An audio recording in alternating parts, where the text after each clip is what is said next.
Bismillah Rahman Rahim, brothers and sisters all over. Wherever you're listening to us from, the city of Chicago, you're driving around, you're listening to us on the World Wide Web. You have tuned in to WBON 1690, the Talk of Chicago. This is Straight Words. We come to you every Tuesday night, brothers and sisters, from 9 p.m. until midnight Central Time, giving you what you need. We can't wait to get on the air and talk to you about what's going on in the world. And, of course, we talk about the teachings of the Most Honorable Elijah Muhammad. This show is Black Strong, unapologetically pro-Farrakhan. And let me introduce the staff to y'all, brothers and sisters out there. You got to know these two great men. I was thinking about y'all today, bro. I wrote a script, but I left it in the other room.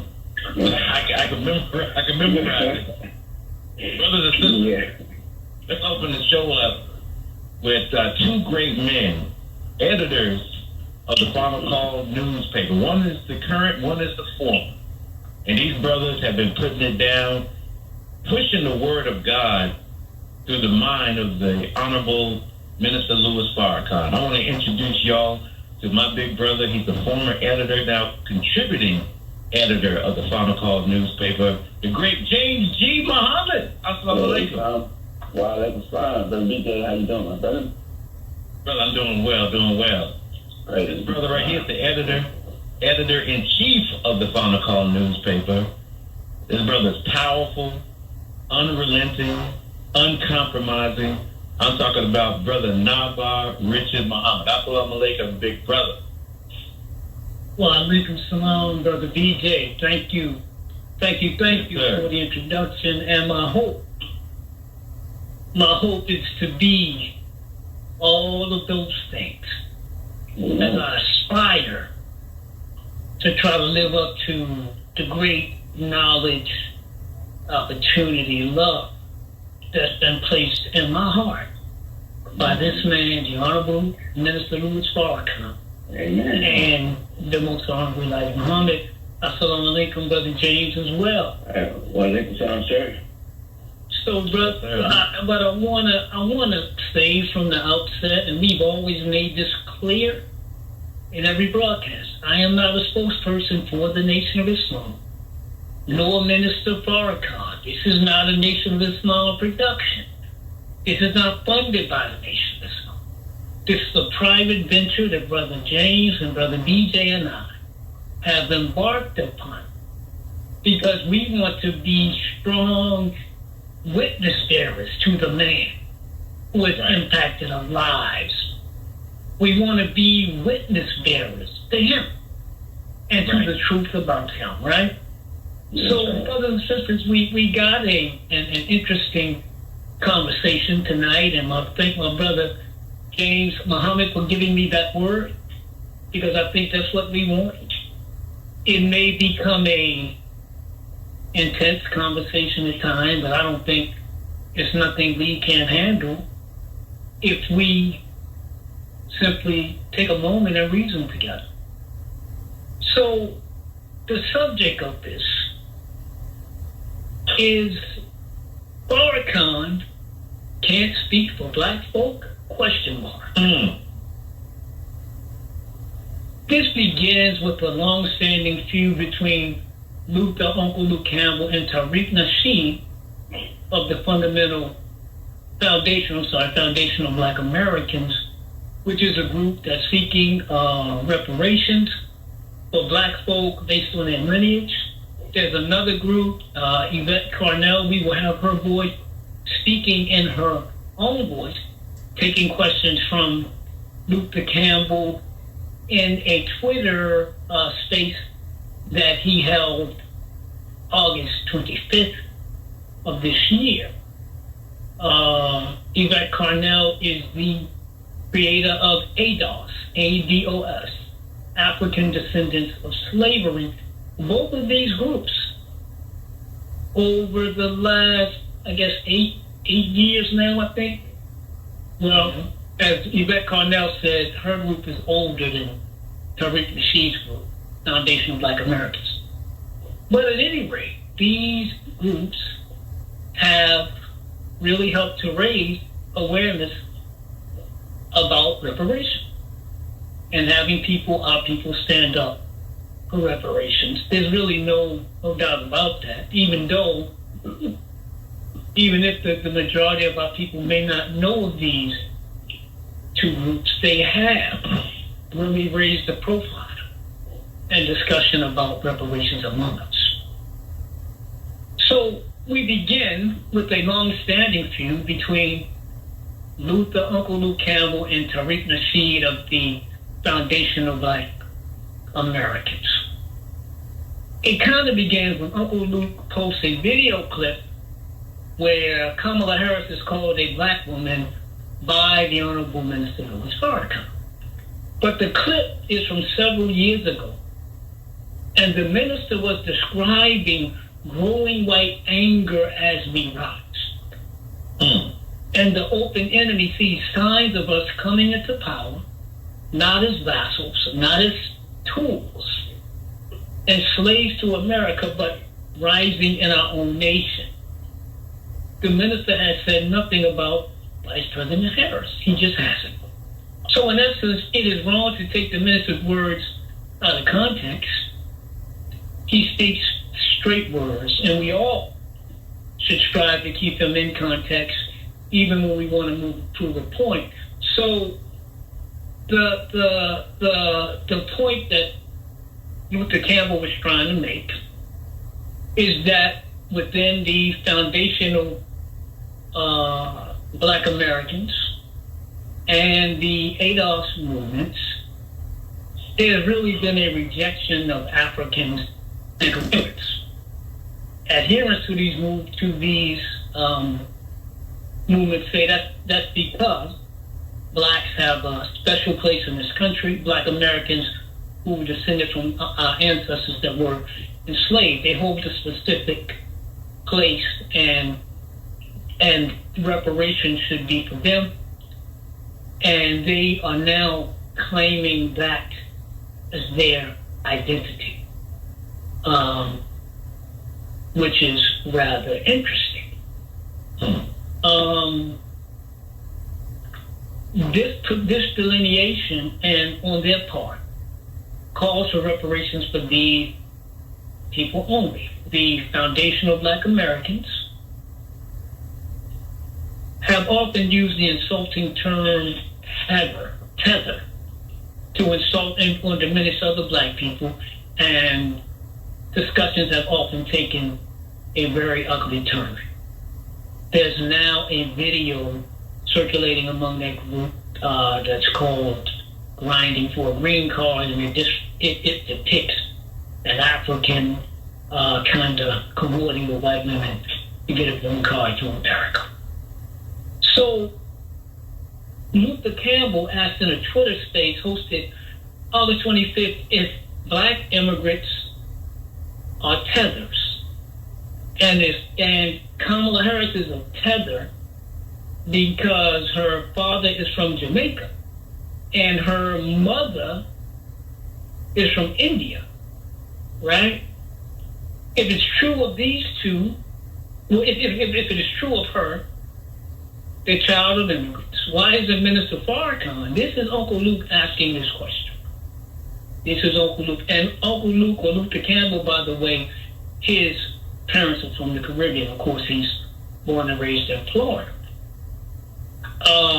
Luther Campbell is also an unapologetic and very strong supporter of Kamala Harris, right?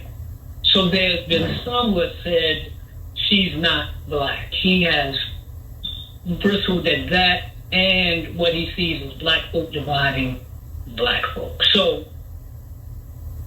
Luther Campbell asked this question. If Kamala Harris is a tether, then why is it Minister Farrakhan, whose mother was from St. Kitts and father was from Jamaica? Why not Malcolm X, whose father was born in America and his mother from Grenada? Why are these two men also quote-unquote tethers? This is Luther Campbell asking this question. So this encounter and this subject, which hasn't been raised for the first time, brought a really really, I think, significant response on Twitter where the minister was trending at one point, right? Some people were responding to the mistaken belief and wrong belief that the minister was taking a position on Kamala Harris and he was speaking today. That's wrong, brothers and sisters. And when you see anything from the minister, or really from anyone, I really encourage you to look for the full presentation, okay? So that you can hear from that person what was said after and what their intention was. But this set off kind of a firestorm with some, not all. FBA and ADOS adherents calling the minister a tether, literally, saying he can't speak for the American descendants of slavery, some in that ADOS movement and among foundational Black Americans. They also called the minister and the Nation of Islam ops, or enemies among Black people. Now, Black folk who love the minister responded with great love, defenses, history of the minister, and, a good amount of cussing. Because they didn't appreciate it. Not at all. And even some ADOS and FBAs responded with love and respect for the minister and condemned the ugliness and the lies, right? So to me, it sounds like Cointelpro 2024. But we should always remember it is not just what the enemy does, but how we respond. So perhaps this little conversation can serve as some way to give listeners something to consider. And again, Straight Words is a private broadcast. It is the property of Brother Nava, Brother BJ, and Brother James. We don't speak for the Nation of Islam. We're not official spokesmen for the minister. That's why you've heard me on this broadcast. When people ask certain questions, you've heard me tell them, you need to direct that to the officials at Mosque Mariam. 7351 South Stoney Island Avenue. If you don't know, it is that, right? So again, we have seen some, not all, who declare themselves to be foundational Black Americans and American descendants of slavery, attacking a man who was above reproach. Character outstanding, commitment flawless, character sterling, love and compassion, superhuman, not just human.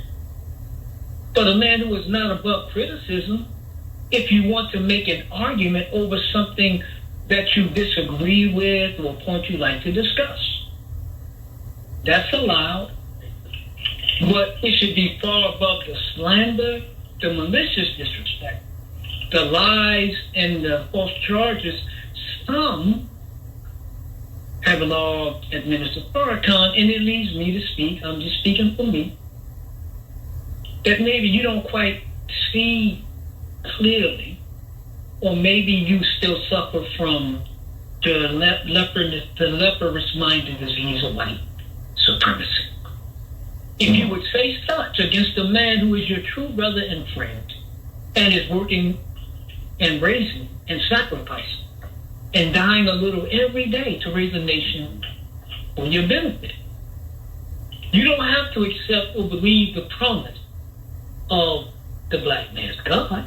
You are free to do as you wish, and if you want to believe in and appeal to those who raped, mutilated, tortured, starved, beat, castrated, branded at the stake, burned us at the stake, lynched us, and who shoot us down in the street with very few consequences in your former slave master's criminal injustice system, if you wish to have hope in them, that's your choice.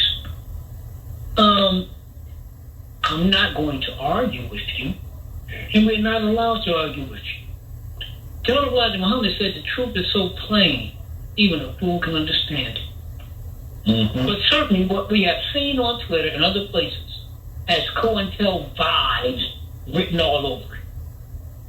Not different than past government plots to pit us against one another, to disrupt and discredit our efforts to get free and to prevent the rise of a black messiah who can electrify and unite the masses, and especially our young people.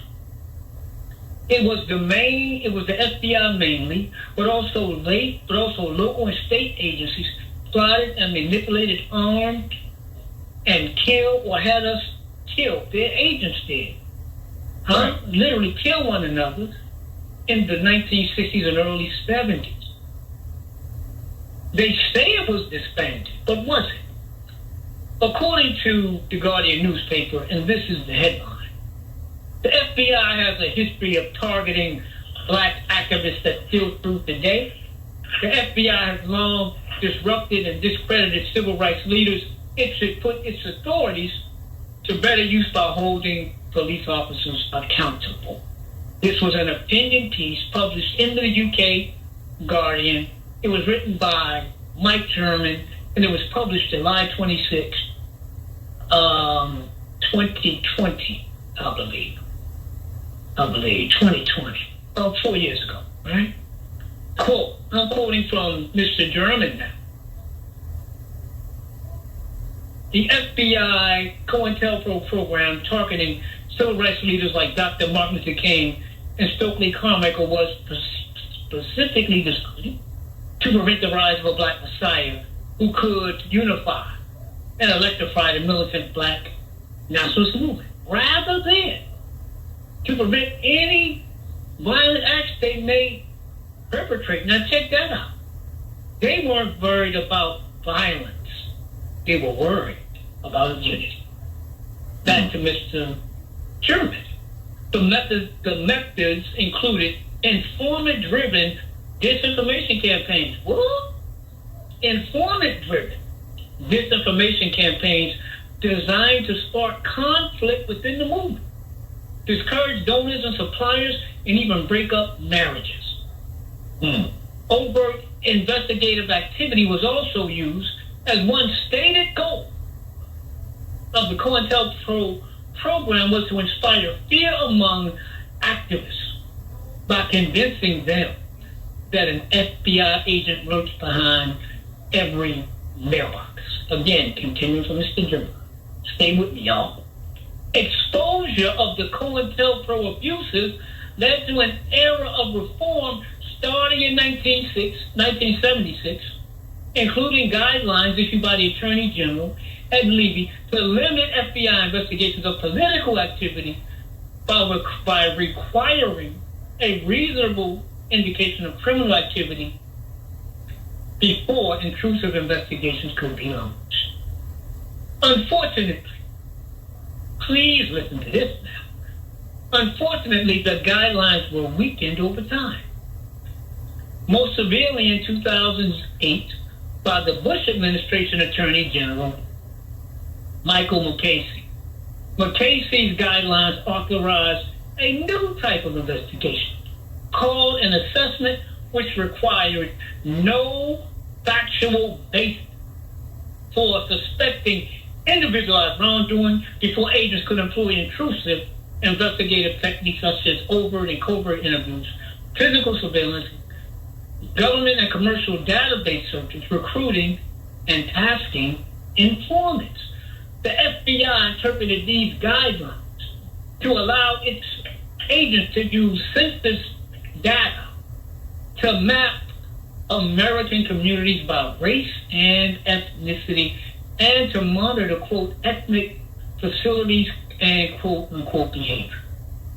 A 2009 memo from the Atlanta FBI cited Pierce as a black terrorism threat to justify opening an assessment that documented the growth of the black population in Georgia. So it wasn't surprising, listen carefully, listen.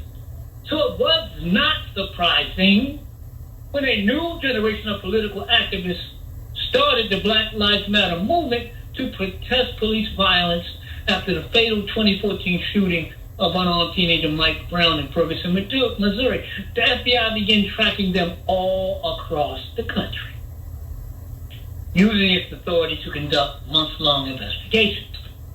Black Lives Matter activists reported that FBI agents had contacted them at home to warn them against attending the 2016 Republican National Convention. By 2017, the FBI had invented a new domestic terrorism category it called the Black Identity Extremism Movement. An FBI intelligence report cited 6 unrelated incidents over a 3-year period in which black subjects not associated with one another attacked police officers to allege that a terrorist movement driven by, quote, perceptions of police brutality against, unquote, African Americans existed. So in 2018 and 2019, the FBI conducted nationwide assessments of black identity extremists under an intelligence collection operation it called Open Fist, prioritizing these cases over investigations of far more prevalent violence from white supremacists and far-right militants over that period, including mass shootings at a Pittsburgh synagogue and an El Paso shopping mall. This will be my last sentence. The FBI also acknowledged using its most advanced surveillance aircraft to monitor Black Lives Matter protests in Baltimore after the police killing of Freddie Gray in 2018, and again this month. This was again July, I believe, 2020, at the BLM protest in Washington, D.C. I'm going to stop there because I think you get the point. So our conversation is a conversation. It's not war talk. This is looking at the history and the open enemy always at work. Right. As a Muslim, I'm forbidden to threaten and commit acts of violence on other people, except when I'm defending myself. Right. See, that's the way of your enemy to attack and kill people that they don't agree with. Look at all the assassinations, or who they see as a threat. Look at all they have assassinated, right? So when you look at the nation of Islam, you have a history of peacemaking. That's why people love us, and the man who taught and trained us, who molded us, shaped us, and gave us an incredible model to follow. That man is the Honorable that man is Minister Farrakhan. The Honorable Elijah Muhammad also taught Muslims to criticize, program imposition, and not engage in personal attacks. That is a powerful principle. Now, on some of these posts, right? And at one point the minister was pregnant, right? Mm-hmm. Some of these posts, and we don't ask, why is Minister Farrakhan still alive? I'll say this, well, he's like his teacher, the Honorable Elijah Muhammad, who the enemy could not kill and who departed in 1975. A true and living God protects the minister and the nation today, or do you think the white man is God and nothing happens without the white man's permission? Emphatically not. Why don't you learn about and consider following the God of the nation of Islam? Or do you really not believe in a divine supreme being despite what you say? The minister says God is backing him and he moves like God is backing him, making him a tremendous leader and divine servant for us. So our identity, so to speak, is not defined where the enemy dropped us off as he sought to work us to death, but as the Honorable Elijah Muhammad teaches, we are the original people of the planet. Come on, man. We are a majority on the planet, and we have black folk everywhere, from the so-called Dalits in India who are black to the Aboriginals in Australia and all in between. So our origin story doesn't begin in captivity under the enemy. It stems back to God himself, who originated the heavens and the earth. And we are black because he came out of the dark womb of space and triple blackness, so that became his color and since ours. But actually blackness, as the Honorable Elijah Muhammad teaches, is not a color. It is the essence of color.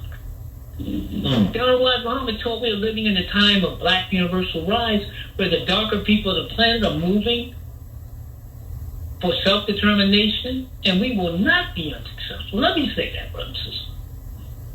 And to the enemy, if you're listening, you will not be successful in stopping us. Nothing will stop our rise and ascension into world leadership. Take it alone. Now, blacks, reparations, and slavery. Check this out. Much of what we have seen are calls for blacks to receive reparations for slavery and acknowledgement of the special place blacks hold in this country because we were enslaved. But it's much bigger than that. Our suffering, as the Honorable Elijah Muhammad teaches, was divinely decreed for us to go into slavery in fulfillment of the biblical prophecy of Abraham, where it says that Abraham's seed would go into slavery and be afflicted by a strange land and under a strange people, and after 400 years in bondage. After that time, God himself would come to deliver that people and judge the nation that they serve. That God would choose this despised and rejected people as his own. That's us. And the mighty one who came was Master Farrakhan Muhammad, the long-awaited Messiah of the Christians, and the Mahdi of the Honorable Elijah Muhammad, who raised this black nation in the West, and we are nearly 100 years in our mission. As a Muslim, I'm devoted to giving our people these divine truths and others to remove the blinding touch of Satan. You have no better friend, brothers and sisters, than the Honorable Elijah Muhammad, who was authorized by God himself, because the solution to our problem in America is not just reparations, but separation into a state of territory of our own. It doesn't get much blacker than that, because many who were and are revolutionary want to integrate with the slave master, and they believe in him, and somehow they think they can reform him. Some believe the white man will give reparations simply because they ask or demand, but what power do you have to enforce your demand when neither the Democrats nor the Republicans are for reparations? But the God of the nation of Islam can and will deliver on his promise. And you are watching the end of the enemy's world unraveling, as the Honorable Mr. Farrakhan has told and taught. Unraveling before your eyes. So much so that there's much concern and doubt that America will literally survive, and I'm using literally in the proper sense now, the 2024 presidential and national election. The minister sits as a father over the house, over black people in America and elsewhere. And he was authorized by Allah's great servant, the Honorable Elijah Muhammad, to speak to and for the whole of our people. You hear me? Authorized by Allah's great servant, the Honorable Elijah Muhammad, to speak to and for the whole of our people. So these Cointelpro style attacks or campaigns, and unfortunately, perhaps self-hating, self-loathing people with grossly misinformed attacks on the minister, with some calling him by the derogatory term tether. It's a slur against our brothers and sisters in America, from America and the Caribbean. And whether it is the enemy hiding behind computers, laptops, tablets, and phones, which is sadly the misguided, deaf, dumb, and blind, as the Honorable Elijah described us, who are saying these things, it is the enemy who benefits from our division. The words would be laughable if they weren't so insulting. The minister can't speak for black people because he is not a descendant of American slaves. Certainly, you would not call the minister's beloved mother by that term.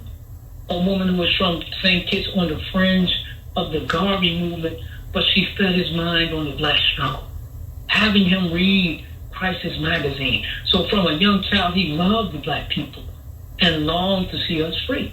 And as we know, his father was from Jamaica. Well, brothers and sisters, look, did you notice the Honorable Elijah Muhammad tested the minister on his quote-unquote, not my language, not the minister's, Caribbean roots, and the Honorable Elijah Muhammad mocked the minister and his people from the islands.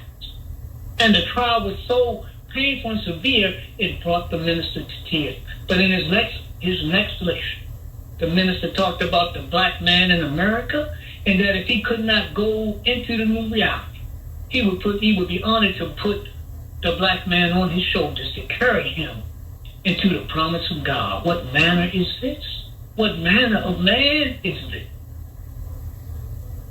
So these kind of tribal alliances, the minister's far, far, far above that. And the Honorable Elijah Muhammad saw that. So the Honorable Elijah Muhammad left the minister in charge over the house and black people in America. And our people the world over love him because he loves, defends, teaches, heals, and restores us by God's power and permission while laying into the enemy at our door who still seeks to destroy us. You have no one comparable to him and no greater champion, leader, teacher, divine God, divine guide, and example. Well, we got about, 14 minutes, so Brother Anthony, you can either, we got Brother Anthony Shaheed on the line. We got any callers, anybody? No? No, sir. We got Art on. Okay, Art's on, sir. So, Brother Anthony, we'll take you in a minute, but I want all the callers to stick to the subject at hand tonight. This is what we're discussing, this subject right here. So we're asking you to join the conversation, which is about this subject. We're not dealing with anything else tonight. Let's go. Yes, sir. All right, Brother Art, you're on Straight Words on WVOA. Go ahead and talk to us, brother. Hey, how are you all this evening? I have a question. We have 17 communities. They say it's the worst communities that black people currently operate in and reside in. And I hear we speak about separation. Aren't we already separated? And we are separated. We are separated. But we're in an inferior position imposed on us that is called segregation. See, when two people get married and it's over, what do? They get a separation, and then they eventually get a divorce. Segregation is when your enemy puts you in conditions that he creates to keep you under stress, under oppression, and for him to benefit and suck it. Excuse me. All right, so let me respond to that. So here would be the question I would ask you. How is it some of our leaders, teachers, guides, and those who have organizations, why are they able to overcome racism and white supremacy, and they're able to live in beautiful homes, drive beautiful cars, their children go to great schools, they don't live in the community and they live everywhere else? How are they able to overcome all of these isms and their followers or the people they're supposed to be leading? Somehow they're not able to overcome, but they have overcame that same racism, and they're doing extremely well. All of them. I'm talking about preachers, teachers, guys, potentakers, whatever you want to call them. They live great. The children live great. So I would hang up, and I would like to know how they overcome racism. Absolutely. Thank you for your call. Thank you for your call. I can't speak to nobody but the Honorable Minister Louis Farrakhan. And his followers are overcome. And the Holy Quran says to us as Muslims, hard trials are necessary to establish the truth. This man has over 70 years of service. So what he gets by the permission of Allah, and he don't keep it to himself. If you go to the minister's farm in Michigan, if you're ever blessed to have this on it, it's not a huge place, brothers and sisters. Celebrities, entertainers, and others have much bigger places. but it is a place of reflection. It is a place of meeting. It is an agricultural laboratory. It is following in the example of the teachings of the Honorable Elijah Muhammad. So the minister is doing it because he follows the black man's God and the man we believe to be the exalted Christ, the Honorable Elijah Muhammad. See, when God is with you, truly no one can stand against you in a matter. And I'm proud to say in 37 years, I've given thousands of dollars to the minister. Let me be clear. Because he deserves that and more. That's right. The man was fighting for me before I was even born. Did you hear what I said? Come on. The man was fighting for me before I was even born. I could tell you some personal stuff, but to me that would be so petty, man. What he has done for me, what he has done for plenty others out here. Paid for funerals, paid for people to have somewhere to stay, paid for lawyers. So this is the day of our rise. Healthcare. And we are determined to rise, and Master Fard Muhammad, the great God, the Messiah, the Mahdi of the Muslims, and the Messiah of the Christians, is with us. That's all I can speak to. You got to call some of them people you mentioned and ask them themselves. We got Brother Cliff on. Brother Cliff, you were on WBON on Straight. Assalamu alaikum, brothers. I'll get right to the point. Listen,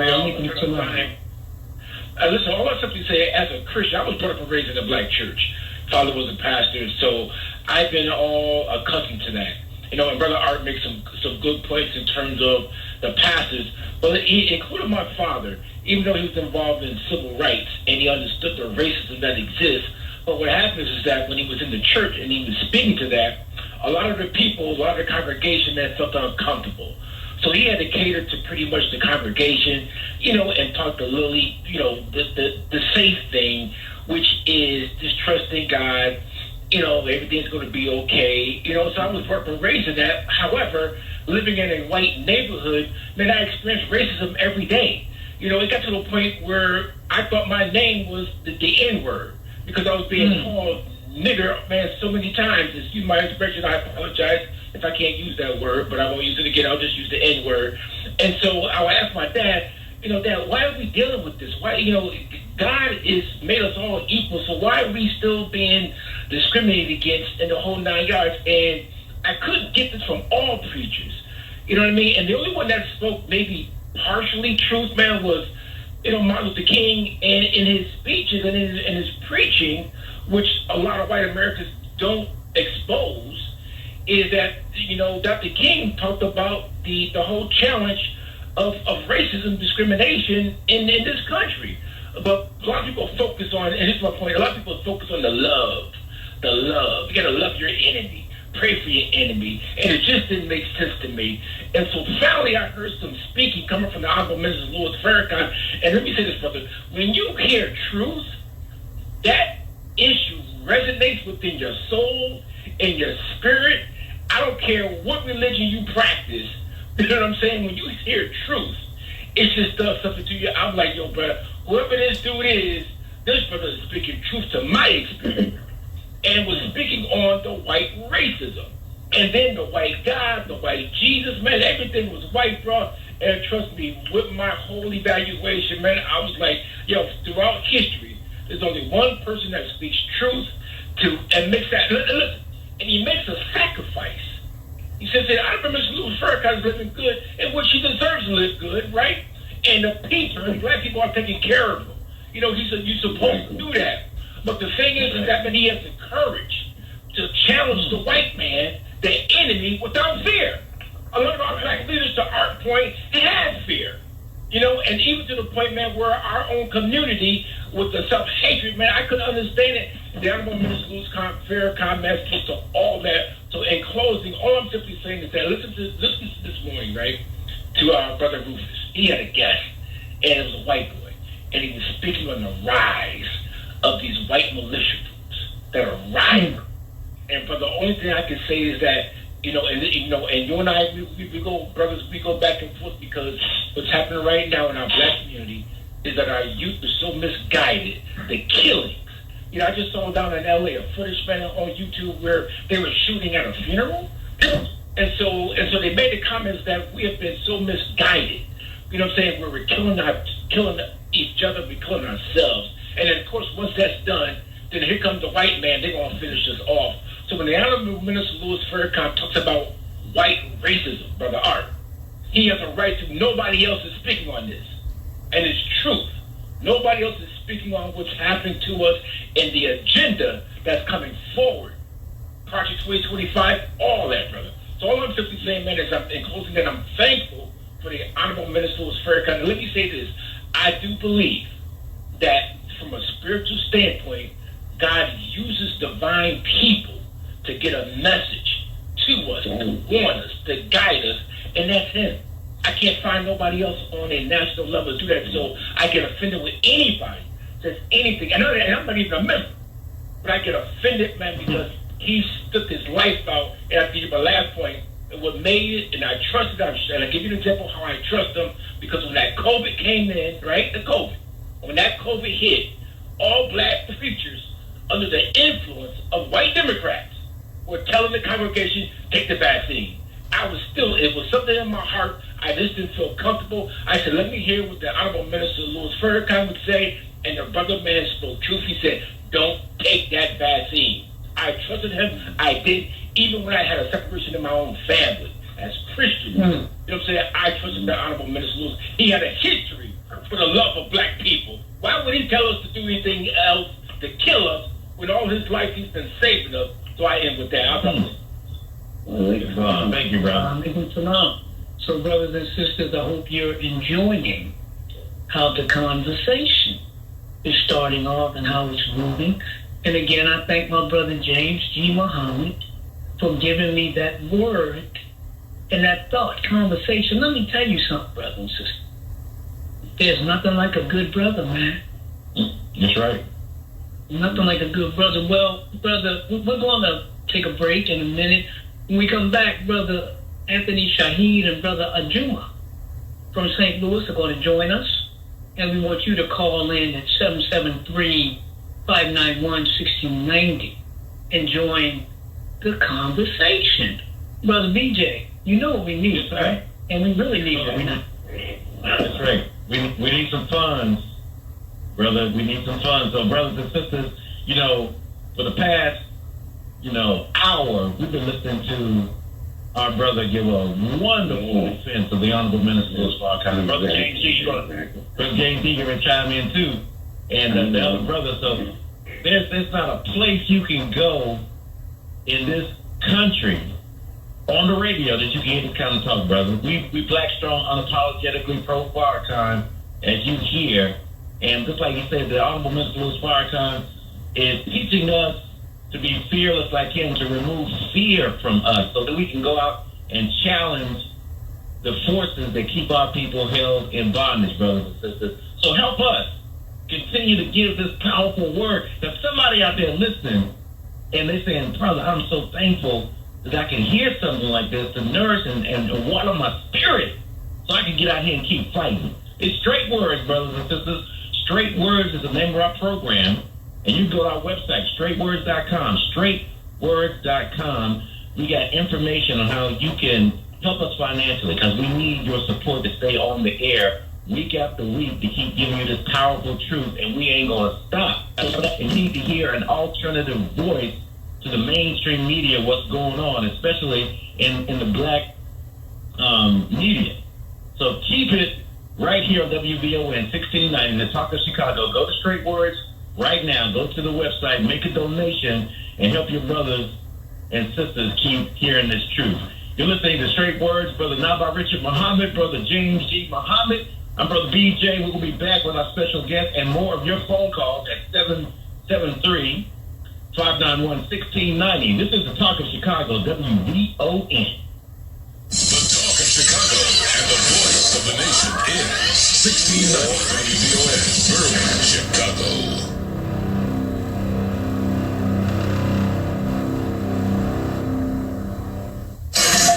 Answering the McCready. And I'm Kevin Brown on your home for 24/7 News, the Black Information Network. President Biden making his first joint appearance on the campaign trail with Vice President Kamala Harris since exiting the 2024 race. Speaking at a union rally in Pittsburgh, Pennsylvania, Biden focused on pro-labor policies and called himself the most pro-union president in history while showing support for Harris. Are you ready to fight? Yeah. Are you ready to win? Yeah. Are you ready to elect Kamala Harris our next president of the United States?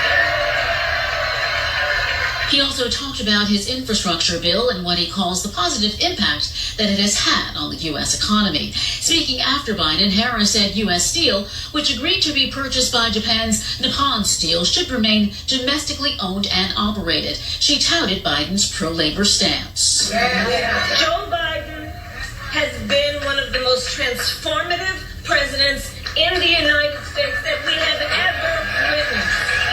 Harris said the race for the White House will continue to be close. It's going to be a tight race to the very end. So let's not pay too much attention to those polls. Because as unions and labor knows best, we know what it's like to be the underdog. Meanwhile, former President Trump currently doesn't have any events scheduled until a rally in Wisconsin on Saturday. His running mate, Senator J.D. Vance, will be on the campaign trail this week, including a scheduled visit to Arizona. South Carolina's Black Congressman James Clyburn is celebrating the announcement of $5.8 million toward preservation of African American civil rights history around the state. Several initiatives will receive funding. Clyburn is praising the Biden-Harris administration for showing a commitment to documenting an enduring struggle for freedom and liberty. The NPS Historic Preservation Fund's African American Civil Rights Grant Program includes projects at Clemson University, the University of South Carolina, the South Carolina Rural Education Grassroots Group, and the Center for Creative Partnerships. All right, well, the NAACP announcing a 2-year partnership bringing its national convention to Chicago, Illinois in 2026. President and CEO Derek Johnson sharing a statement reading in part, the NAACP is proud to partner with the Illinois State Conference, state and local leaders, and community partners to bring the nation's largest civil rights organization to Chicago. Being home to one of the largest black populations in America, we are confident that our attendees will feel at home. A new report from the Pew Research Center highlights how Americans conceptualize and receive local crime news. And it turns out there are major racial, ethnic, and political disparities. A survey of just over 5,000 U.S. adults was conducted earlier this year and found 45% of black Americans reported they often get news about local crime, which is significantly more than Hispanic, white, or Asian Americans. About half of black respondents reported seeing news about violent crime at least weekly, exceeding the rate of other racial and ethnic groups. The findings suggest widespread crime news is polarizing in the daily lives of Americans, factoring broadly in perceptions of safety and security in communities. I'm Terry McCready along with Kevin Brown on your home for 24/7 News, the Black Information Network. Hi, it's Travis Smiley, inviting you to join me weeknights, 6 to 9 p.m. right here on WVON. I'll bring a national perspective to all things happening in Black America. It's talk the way you like it, and it's why America is listening. It's the legendary Travis Smiley, weeknights at 6 p.m. on the Talk of Chicago, 1690 WVON. Light, life, and power drives our weekly talk show. Straight Words on WVON 1690, the Talk of Chicago. This is Narbah Richard Muhammad. This is Brother B.J. Murphy. This is Brother James G. Muhammad. Tune in Tuesday nights, 9 to midnight for real black talk. It's Straight Words. On Straight Words, we inform, we educate, and we have a good time. Black voices speaking on the black struggle for freedom, justice, and equality, and bold defenses of the Honorable Minister Louis Farrakhan and the Nation of Islam. This Tuesday, 9 p.m. to midnight Central Time on WVON 1690 AM and WVON.com. And go to our website, straightwords.com, for more content. We're black. And we're strong. We're unapologetically pro-Farrakhan. Tune in every Wednesday night at 9 p.m. for Speak On It with Dr. Kofi Malik. You've seen him on cable TV. Now hear his spirited conversation on the Talk of Chicago. The question at hand is raising voices of the Negro. That plain and simple. Tune in every Wednesday night at 9 p.m. for Speak On It with Dr. Kofi Malik on the Talk of Chicago, 1690 WVON. Hey, WVON family, this is Kendall Moore, the host of The Kendall Moore Show. Fridays are always cracking from 6 until 9, so make sure that you're tuned in to The Kendall Moore Show. Catch. Not a 3, not a 2, not a 1. Tune in Friday, 9 to midnight for The Fundamentals, where I, Titus T. Williams, bring the mental. Thanks, Captain Obvious. And I, DJ Turbine Arturo Garza, bring the fun. Are you not entertained? Is this not why you are here? So if you want some wacky, some good conversation, but some fun, and a little serious, for all your sports needs, tune in to The Fundamentals. Friday nights, 9 to midnight. See you there. You like that? You like that? Hey, Alexa, play WVON 1690 AM. Getting WVON 1690 AM station from iHeartRadio. Try it out for yourself. America is listening to WVON. The views expressed on our programs are not necessarily those of WVON, Midway Broadcasting Corporation, or our participating sponsors. The following is paid programming. The views are not necessarily those of this station.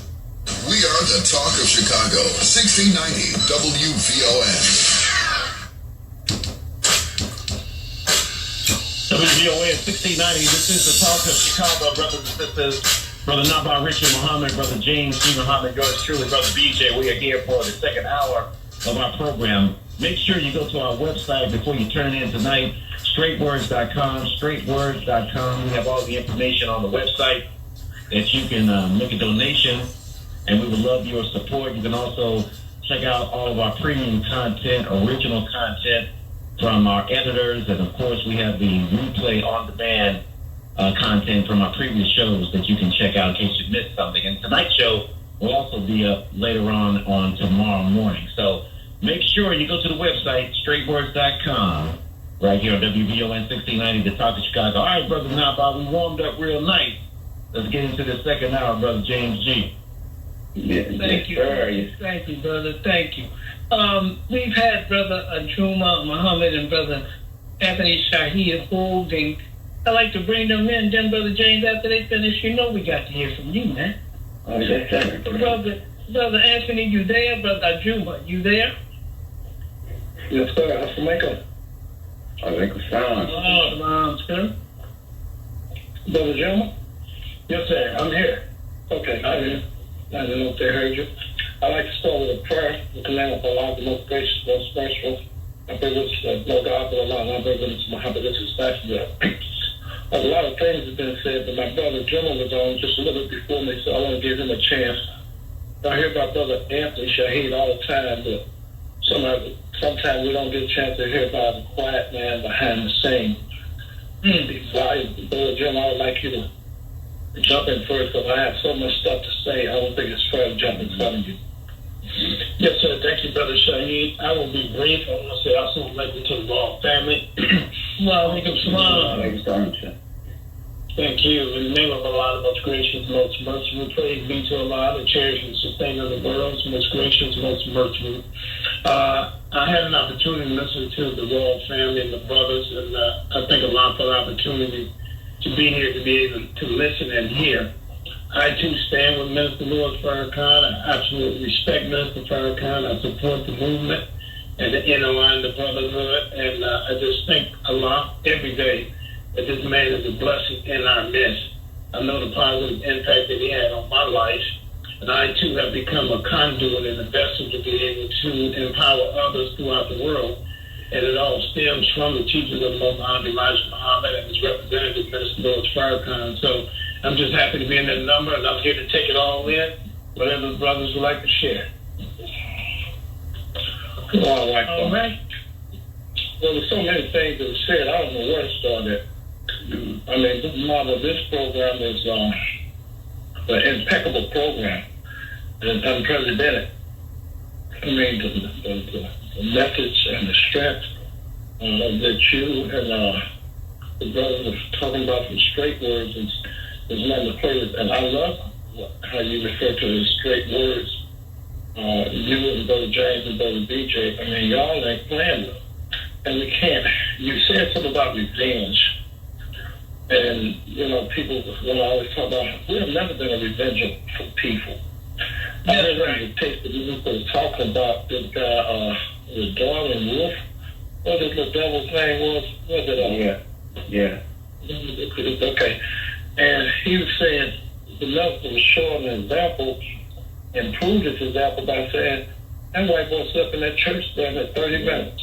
Then nobody said a damn thing to him. If we was revengeful, we wouldn't even let him come up in that church.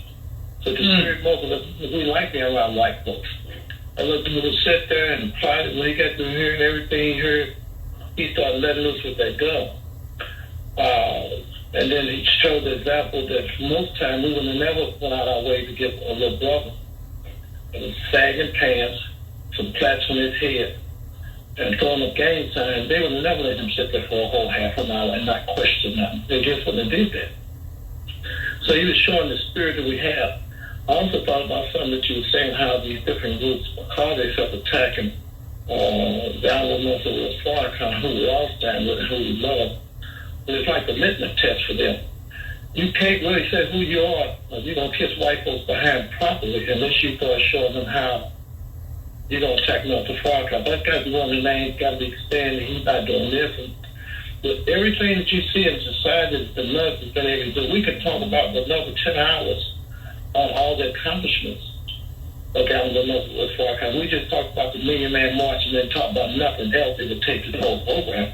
Right. And how he put together what he was doing, how it was performed, and how not one piece of violence, not one argument, not one fight, and then left the place clean where it was. I mean, it depends on which way we want to go. And when I hear you talk about the Cointelpro program, I know what they did when they started coming into the black community, looking for black people, whatever name they like to call it. They was looking for who they could come in and disrupt, especially those who were speaking strong like us out there in Ferguson. Brother Marvin, you were there. And you know exactly what I'm talking about. And 7 to 8 brothers have come up dead in Ferguson. See, these white folks don't want to go down and talk. So that's why I said, I don't know which way you're going to go. You're going to hit me so much that I guess I really need somebody to ask some questions, because the Cointelpro program, as far as I'm concerned, then started. These white folks never stopped it. You know, with Jagger Hoover, I call them Gay Edgar Hoover, what they put in place, though, the only one that they didn't come at was the Elijah Muhammad, because they say he was messianic. They never seen nobody who could clean up black people who could come to the mosques. They was in a condition. Nobody was there, Brother Marvin, Brother James, Brother BJ. Nobody was in this condition, because walk into a building, hear some life-giving teaching, and within a half an hour, straighten their life up, and then do some historical, want to get a slave master his name back and get an X. Yeah. I don't know which way y'all want me to go. I go a whole lot of ways. Hey, Brother Anthony, you and I talk. Stop me when you can. You better stop me while you can. You gonna tell me about I'm about to keep my mouth shut. I'm a teller. Well, go on. Well, look, but you would want to say questions, right? I want to ask you, and brothers and sisters, please join the conversation, 773-591-1690. We got some more coming for you. We're just warming up. Brother Anthony, you and I were talking. And you were talking about all of the people that love the minister, all the people that he's, at least not all of them, but some of them. Can you share with our audience some of what came to your mind about the minister's impact?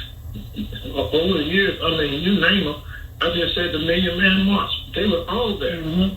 And you talking about New Edition? You started to name them.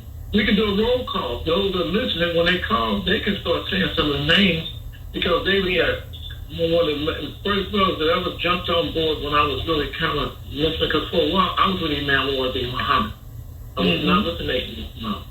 The minister received me and put his arms around me, and Brother Juma did too. Brother Juma was with the Nation of Islam. I was with Imam Muhammad. I was look back, brothers, and I checked out a Senior Hall show. And I said, I'll be damned. I talked about people who I see love the North and said, man, I think you got a message for black people. Even though white folks say, don't be no damn fool now. I know you think you're hot, but you can act a fool and do something we tell you. We said don't invite them on that show, you won't be there. Senor had to have some balls during them days of time, because he said, I tell you what we're going to do. Whatever y'all going to do, y'all need to do it. because I'm going to invite him on the show, and then the rest is history, how they got rid of him. But I can go down a whole list of people, no different from when Michael Jackson, most of them, the minister came when they were in trouble, not just somebody that was out there, but he always went to somebody that was in trouble. Russell Simmons. Right. You name them, we could talk all day long. Aretha Franklin. I can tell you when the Moms first had a situation back in the 70s, early 70s, when the Moms was attacked in Temple No. 7 in New York City, where the minister was. And one of the first people that came out there to look out for them, to help them, to stand with them, was Sister Aretha Franklin. And then she asked the question, where's Jesse Jackson? Have he called yet?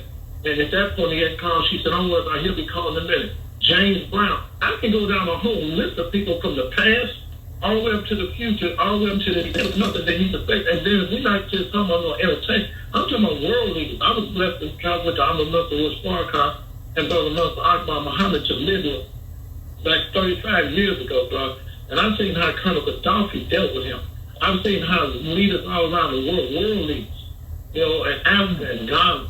I can tell you all that. I mean, you don't want me to start talking. I mean, you want to. I think we should do what you call a roll call. And a roll call is you talk about Killer Mike. I mean, I'm telling people who broke down in tears, they can't even stand up there with the mouth and have a conversation with him without saying, man, you impacted my life. And sometimes they didn't get a chance to hear them. It was a tape record. It was a tape. The tape was so hot. Sometimes it was a tape. And the tape was such to the point where they said, hey man, I don't know who this is, but I got to hear this for real. And they sit back and heard the Honorable Minister Louis Farrakhan, and just from hearing the Honorable Minister Louis Farrakhan, they were just taken off course. They couldn't see it. It was like a tsunami that hit them. You know, Brother Jermaine Jackson, you name it, Mike Tyson. I mean, we can talk from days and days. Brother Jim, you can jump in there, because I mean, there's plenty out here that I can't even think of, but I know a whole lot of them. But I think if we do a roll call that they call in on the show, as your guest call in, Brother Nava, in the next hour or whatever, maybe they can start saying some of the ones. But I don't know none of them for the most part, unless they was owned by the white folks and them Jews, because, you know, anytime they start saying anything good about them Jews somewhere, hold up, if you expect to have a career now, you can't do that. That's the main thing you can't do.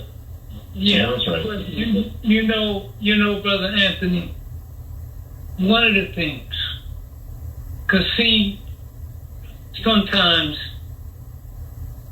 we just listen to what the enemy say.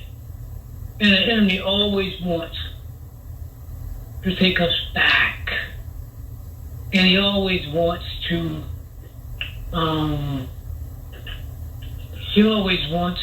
take us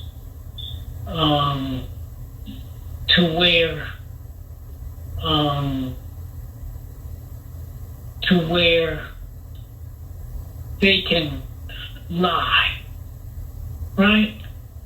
But I want to bring us up to date, even though it's been some years now. Kamala Harris, right? Oh, yeah. In 1995, check this out now. The daughter of Brother Malcolm, Kamala Harris, was indicted by a federal grand jury. This is the daughter of the late Brother Malcolm. And she was charged with using a telephone and traveling interstate in the course of hiring another person to murder Minister Louis Farrakhan. Right. At the leader of the Nation of Islam, this federal indictment continued. At all times mentioned in the affidavit to President, no physical attempt on Louis Farrakhan's life was made, nor was he in immediate danger. Farrakhan, who resides in Chicago, was notified of the investigation by the FBI, which was monitoring the alleged scheme by audio tape, videotape surveillance, and other investigative methods, brothers and sisters. Can I break that down for you? In 1995, the enemy again tried to harm Brother Malcolm and take another step toward destroying our community. Kamala, Brother Malcolm's daughter, I'm going to say was lured. I want you to hear me well. was entrapped by an FBI agent, a white boy, I think he was also Jewish, who was a high school classmate of us, Michael Fitzpatrick. And so, during these conversations, she would say things and he would record her. And of course, no telling what was said because the tapes were never released. But the FBI came to the minister, told him about this death plot, and it's Malcolm's daughters. They're after you. You know what the minister said to them? The FBI ain't never been my friend. You know what I'm saying? That's right. The FBI ain't never been my friend. And they camped out, the media camped out, brother. And I don't remember Brother James Wild was at the palace that day. You must have been out of the country or out of town. Yeah, I know. I went to Milwaukee, up to that city. It was in Wisconsin. Okay, so I was sitting with the minister and brothers and sisters. The media was out there. They always had here, blah. And finally he sends out his chief of staff, Lieutenant Farrakhan Muhammad, who delivers a message from the minister. And the minister says, basically, we don't want you, Brother Leonard, and I'm not quoting him perfectly, we want nothing to happen to Dr. Betty Shabazz or her children. And if anything happens to them, we are holding the U.S. government responsible. And they talked about some video that was taken that gave the house number on her house. The minister blew that trumpet, boy, they started scrambling. Yeah. Then he had a press conference at Mont Marion, and he invited all the leaders to come. He had his daughters and his family there with him. And he laid it out, man, talked about the evil of the enemy and how we had never heard Dr. Shabazz's story, and he indicted the government, the federal government, on their indictment, right? Yeah. So I go to Minnesota. Interesting, he was indicted in Minnesota, right? Excuse me. I believe that Mr. Fitzpatrick had lured her to move to Minnesota with the promise of a new start, right? I go to Minnesota. And the U.S. attorney that's handling this thing is David Lillehard. Look him up. And so naturally, I called the big headquarters in D.C., right? They say, no, we ain't dealing with that. You got to talk to Lillehard, brothers and sisters. Come on now. You talking about a plot against the life of Minister Farrakhan, and you got some two-bit, I shouldn't say that, 4-bit prosecutor in Minnesota handling it, and y'all don't have nothing to say. Man, the minister spoke so powerfully, man, he blew that thing up. And I'm telling you because I was there. So there was so Dr. Betty Shabazz, when she found out, she said that she was surprised by his humanity and da-da-da. And so there was supposed to have been now people like Dr. Hakeem Bagaboudi was involved, people like Dr. Conrad Burrell was involved, and there were others involved, in this dialogue between the minister and the Shabazz family. And there was supposed to be, because the minister spoke so hard, a fundraiser, legal fundraiser for Kamala Harris at the Apollo Theater. You can go to finalcall.com and search and read about it right now. Just go to finalcall.com. Yeah. Mm-hmm. Yeah. Somebody say something? No, I would say that was hot. Yeah, so what was supposed to be a fundraiser became the beginning of steps toward reconciliation. Mm-hmm. And Dr. Betty Shabazz came and she spoke. And one of the things that she said, my brothers and sisters, And there's a video of that. Go to store.finalcall and that audio. Go to store.finalcall and get it. See, let's take my word for it. You get the actual facts. So one of the things I remember her saying was essentially she liked having a minister refer to Brother Malcolm to Malcolm X, her husband, as Brother Malcolm. It was such a beautiful night, man. The junior FOI came out from New York. Big shout out to Mosque number 7, and they gave Dr. Shabazz a huge bouquet of flowers. Mother Farrakhan, the minister's dear wife, when she saw Dr. Shabazz, she gave her brother such a hug. I mean, it was like Mother Khadija embraced her. It was like she absorbed Dr. Shabazz into herself. Two sisters that had not talked to each other. I think in that time it had been 28 years, right? Or maybe almost 30 by then. And so it was a beautiful night, man. Moving on from there, these steps of really toward reconciliation continued. And Dr. Shabazz spoke at the Million Man March. Mm-hmm. You ain't know that? You gotta stop reading that white man's news, y'all. You better start reading the Final Call. That's right. I know you don't think these people want to tell you truth. But anyway, so it was a beautiful thing. I want to get to one more thing because I want to bring us a little further forward, okay? But guess what, brothers and sisters? Guess what? See, last year, February 21st, the anniversary of the murder of our brothers, the family of Malcolm X said that they were suing the CIA, the FBI, the New York Police Department, and others for $100 million for playing a role in the death of Brother Malcolm. Huh? Ben Crump was there. He was their lawyer, and they had a news conference in the former Audubon Ballroom, which is now like the Malcolm X Center, right? And so, now remember this, brothers and sisters. There were 3 men that were convicted of the death of Brother Malcolm. These 3 men were, 2 of them were exonerated in 2021. After a look back into their cases, showed the evidence used to gain convictions was shaky and that authorities held back some information.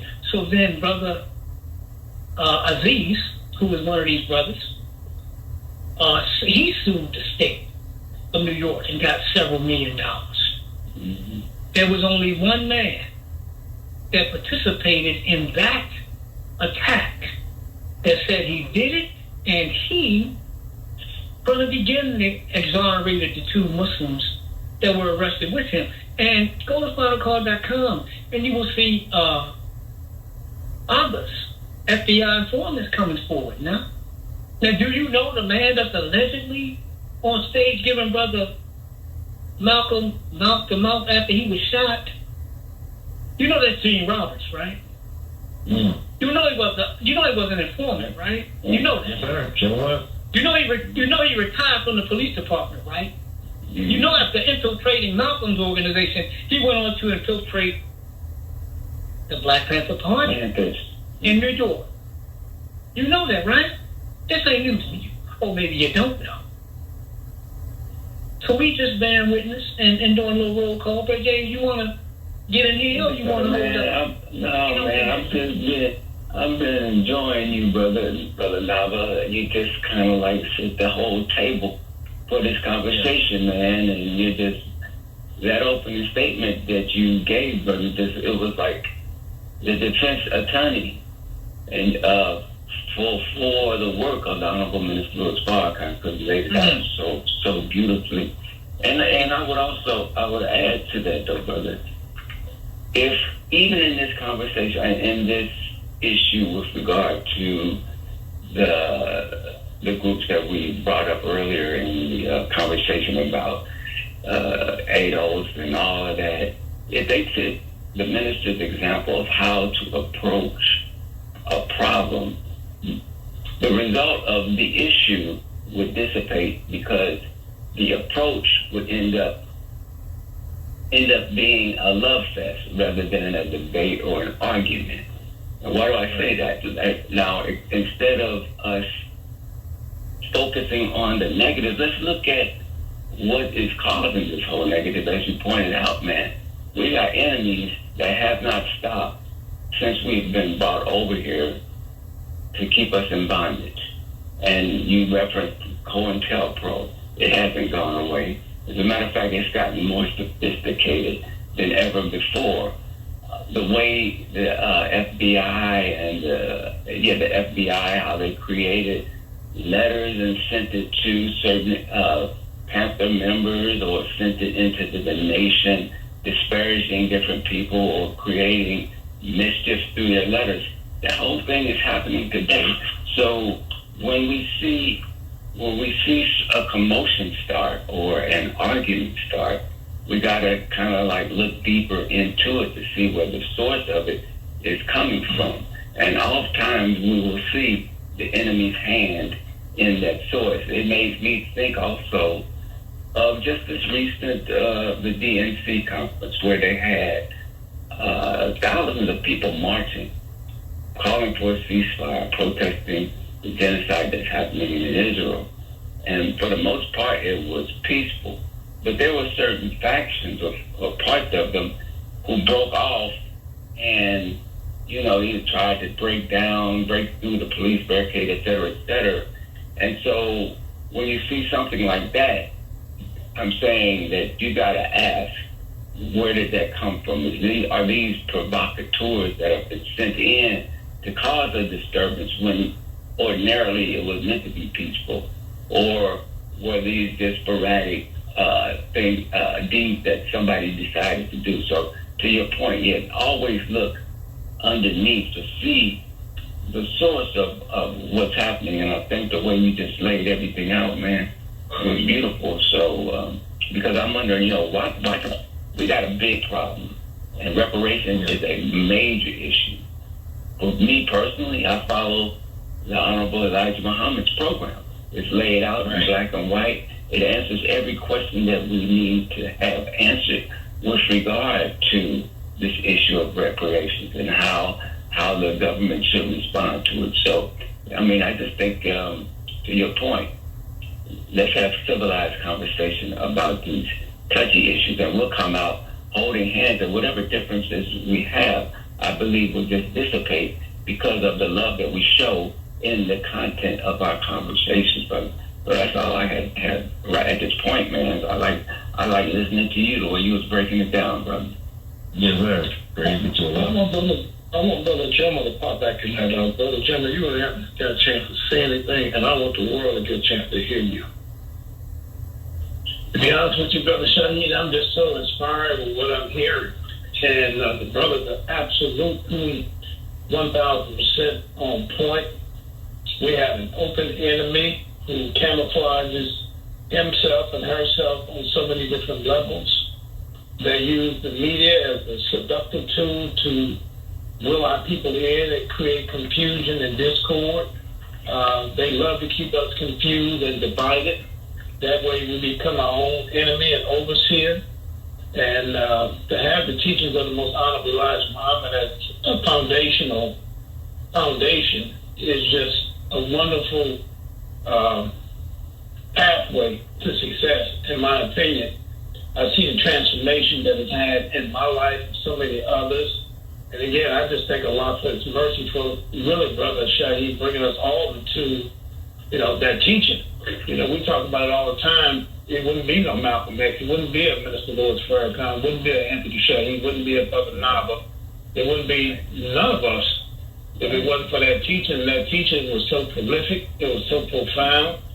It helped us better understand ourselves in relationship to God. Helped us to better understand ourselves in terms of the devil. We thought the devil was underground with a pitchfork, right? We know that the We didn't know that the devil had blue eyes and pale skin. It was right there in front of us. You know, the Native Americans said in 60 years of treaties, not one time did this white man never tell the truth. And we see that evident in today, every day, all day. So, you know, if we take the most honorable Elijah Muhammad's teachings, build schools for ourselves and do for ourselves, we're going to be all right. This devil going to become insignificant until we have to physically deal with him. And at some point, we're going to have to deal with him. And I just think a lot for this platform to be able to say a few words. I'm really just taking it all in, Brother Shahid. I'm just a student. I'm like a baby, just taking all this in, brother. Look, all of the students. But I'm going to jump back in just one more time because I'm really paying attention to this Cointelpro program, something that I lived through as a young Muslim. I came into Islam when I was 8 and I'm 70 years old now. So I don't know nothing but this. But the only person that they should Google as you're speaking, Brother Marvin, Brother James, and Brother BJ. Yeah. Murphy, they could Google and they can see about this Cointelpro program, how they was on everybody, you know, Paul Robeson, how these white folks was on, you name them, they was on them. But the only one they couldn't penetrate and they couldn't kill was the Honorable Elijah Muhammad, because Allah, you know, you got to get past Allah when you have a divine serpent in your midst. And they couldn't get past Allah, but they couldn't get past that FOI. Just keep it real. You couldn't get past that FOI, but I'm telling you. I lived that, so I know for a fact what the hell I'm talking about. And so what they had to do is to try to kill his character. Right. Because they knew physically all the rest of them, you name them, they physically killed them. You know, what they did to Brother Marcus Garvey, Moselle Garvey, all of them, we just go down the whole list of them. But so what they had to do, even though they knew that the FBI and the New York Police Department, the CIA, they really tried to get Malcolm 3 times before they could get him. But they weren't able to do it. But as soon as he tripped and didn't listen to his teacher, the wise man, like walking with Tether in the Holy Quran, Moses couldn't be quiet from that. They saying they chance to come on in there. But so even though they know what they did, you know how they always got a damn book come out every look like 2 or 3 years or some kind of new tape, talking about how we killed Malcolm. Knowing all the damn time we didn't do it, knowing all the time they got records that they killed him. They got documentation prove they killed him, when they killed him, how they killed him. How Gene Robinson, when did Gene Robinson, there was 2 or 3 other ones around there too. They had that infiltrated all the way up in there. But they act like they had amnesia and they didn't know that. Because they wanted to keep that scenario out. And it really should be the family of the minister and the Elijah Muhammad family, and everybody should be suing these devils because, and y'all do know it, and I'm not disrespecting nobody, but you don't know what we lived through as a little young blood. You know why? Every time I was doing something and mentioned Elijah Muhammad's name, the way we love him, somebody tells, man, that man got y'all tricked. They kept now. You know, the times I got hit with that as a young Muslim growing up. And what that did to me, now, I stood the ground because I knew if the messenger wanted somebody killed, there would be one dead person. The messenger never wanted that. He told me to keep their hands off his son, Imam Muhammad, and also Dirty Red was his saying. And it was all through the book, the Muslim laws. We knew not to do nothing like that, you know. But the mere fact that they kept that out there like that and strong, and it was like every 2 or 3 years there was something coming out to the point where they come out with this thing with Malcolm, with Spike Lee, and they never stop. They're a devil without a pause. They don't pause when it comes to their wickedness and how they just hiss it and spread the word of deception, how they just preach the damnable heresy. They never let off of it. All until they got caught with their draws down trip. That's what the brothers in the street say. When they catch a brother, they caught with their draws down trip. They got caught with their draws down trip and didn't know that the brother was going to have a letter put down that his family members were going to read and go over everything, you know, after he was dead and gone, and prove how they killed Malcolm. But not only should Malcolm's family hit them, the Muslims should be able to hit them, because I'm telling you, it was a hurt to this day. You know, we had to weather that. A lot of people just hearing about it, we had the absolute, I don't care where we were, and especially us young ones, they done made y'all some paper boys.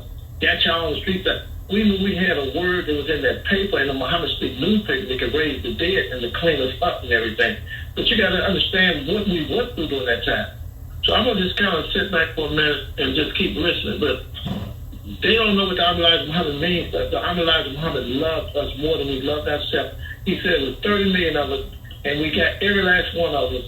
And one was left, and he was on a mountain, 20 miles high. Climb that mountain, and you take your time and teach him harder and longer than you taught the very first one. That's how his teaching was, you know. So, alhamdulillah. Can I ask y'all a question? Can we talk about the health condition of the Honorable Minister Louis Farrakhan and his near-death experiences and what he has suffered health-wise in the struggle to help our people? Because a lot of people don't know. Okay. No, I was saying, but that's how I was thinking about that as everybody was talking. I was just thinking how the Christians look at the cross and they see the Jesus figure hanging on the cross with his hands nailed, his feet nailed to the cross, and he's bleeding nothing. And I said to myself, man, that's the minister. His heart is open.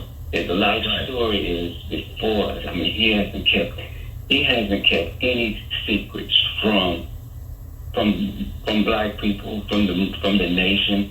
He has talked so openly about his injuries, his near-death experiences. I mean, the details of how he experienced it, that, you know, most people would be somewhat ashamed to even describe it in the way that he described it. So what he has given to our people of himself is immeasurable, and it's to not be appreciative of that is a sin. To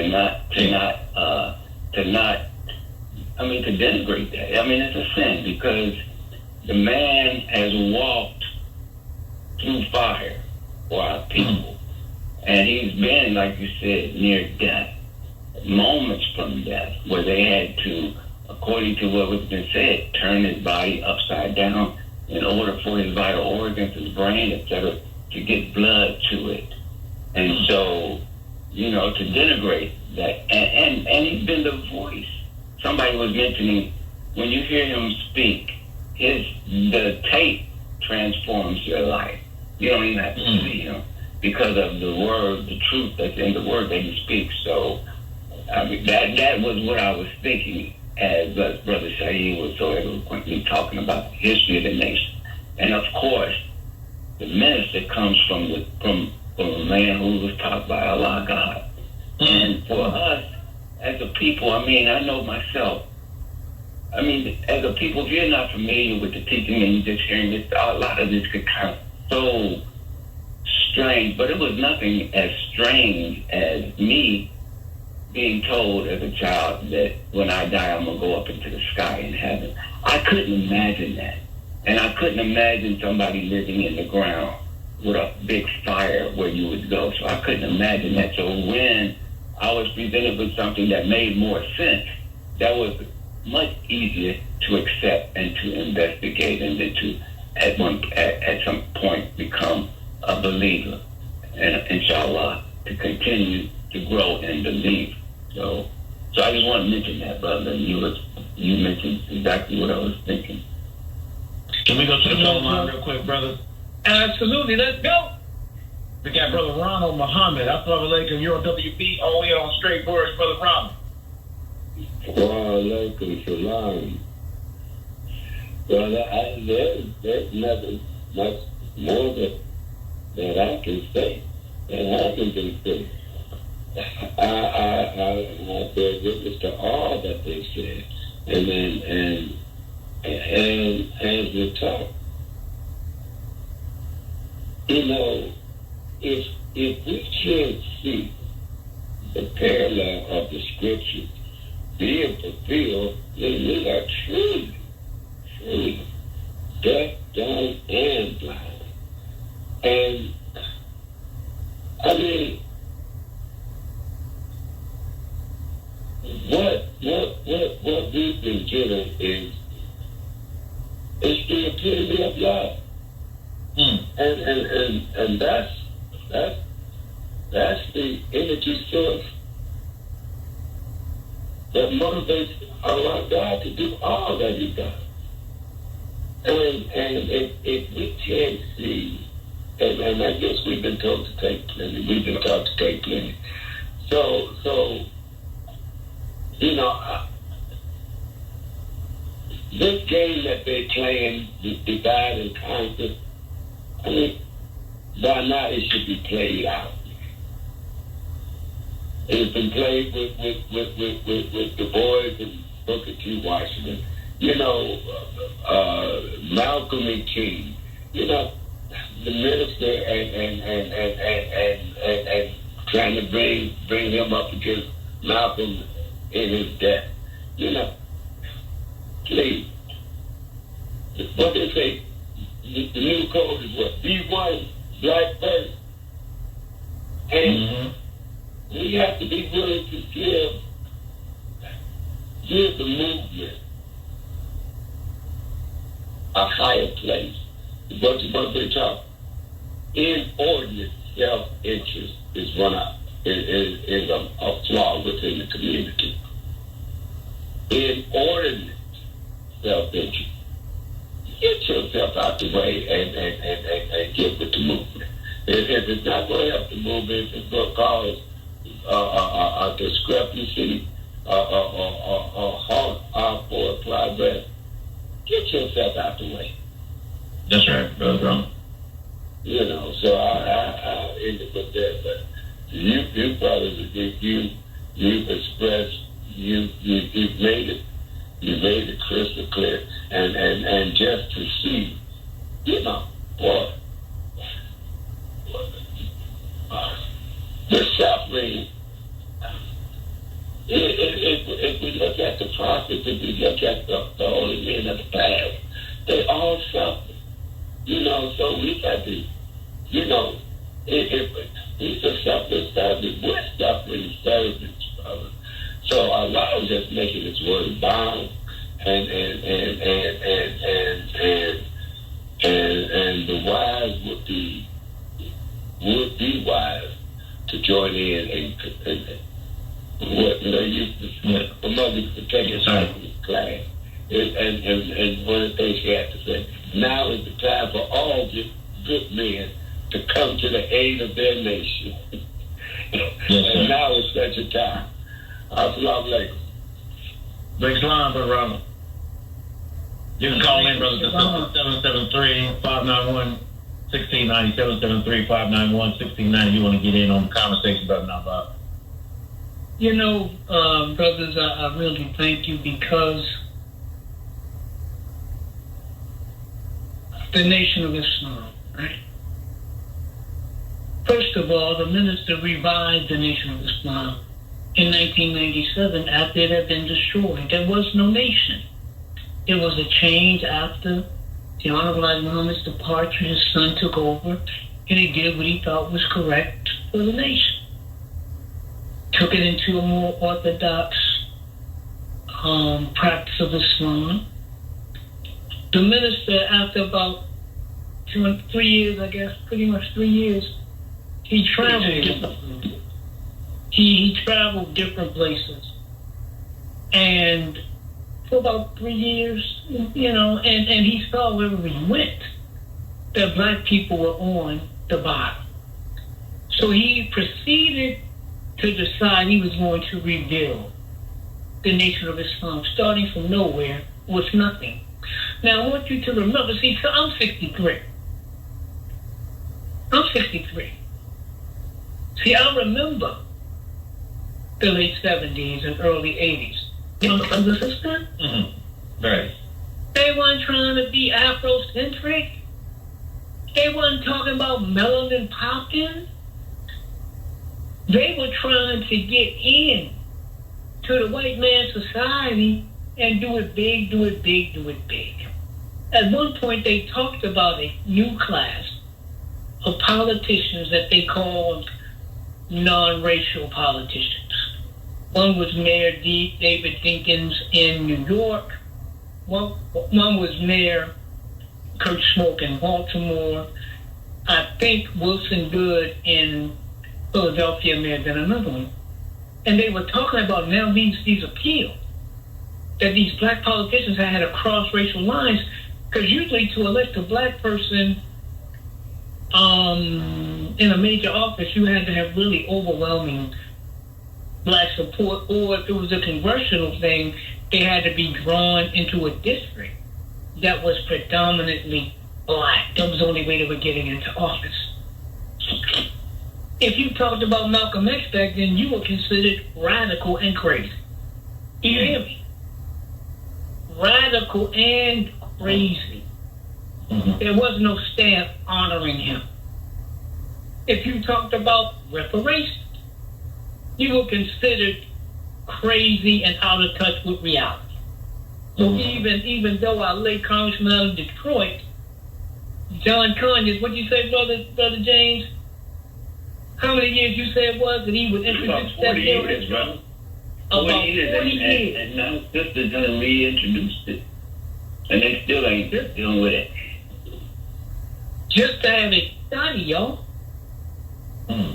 Not to get into the repair, just to have a study, man.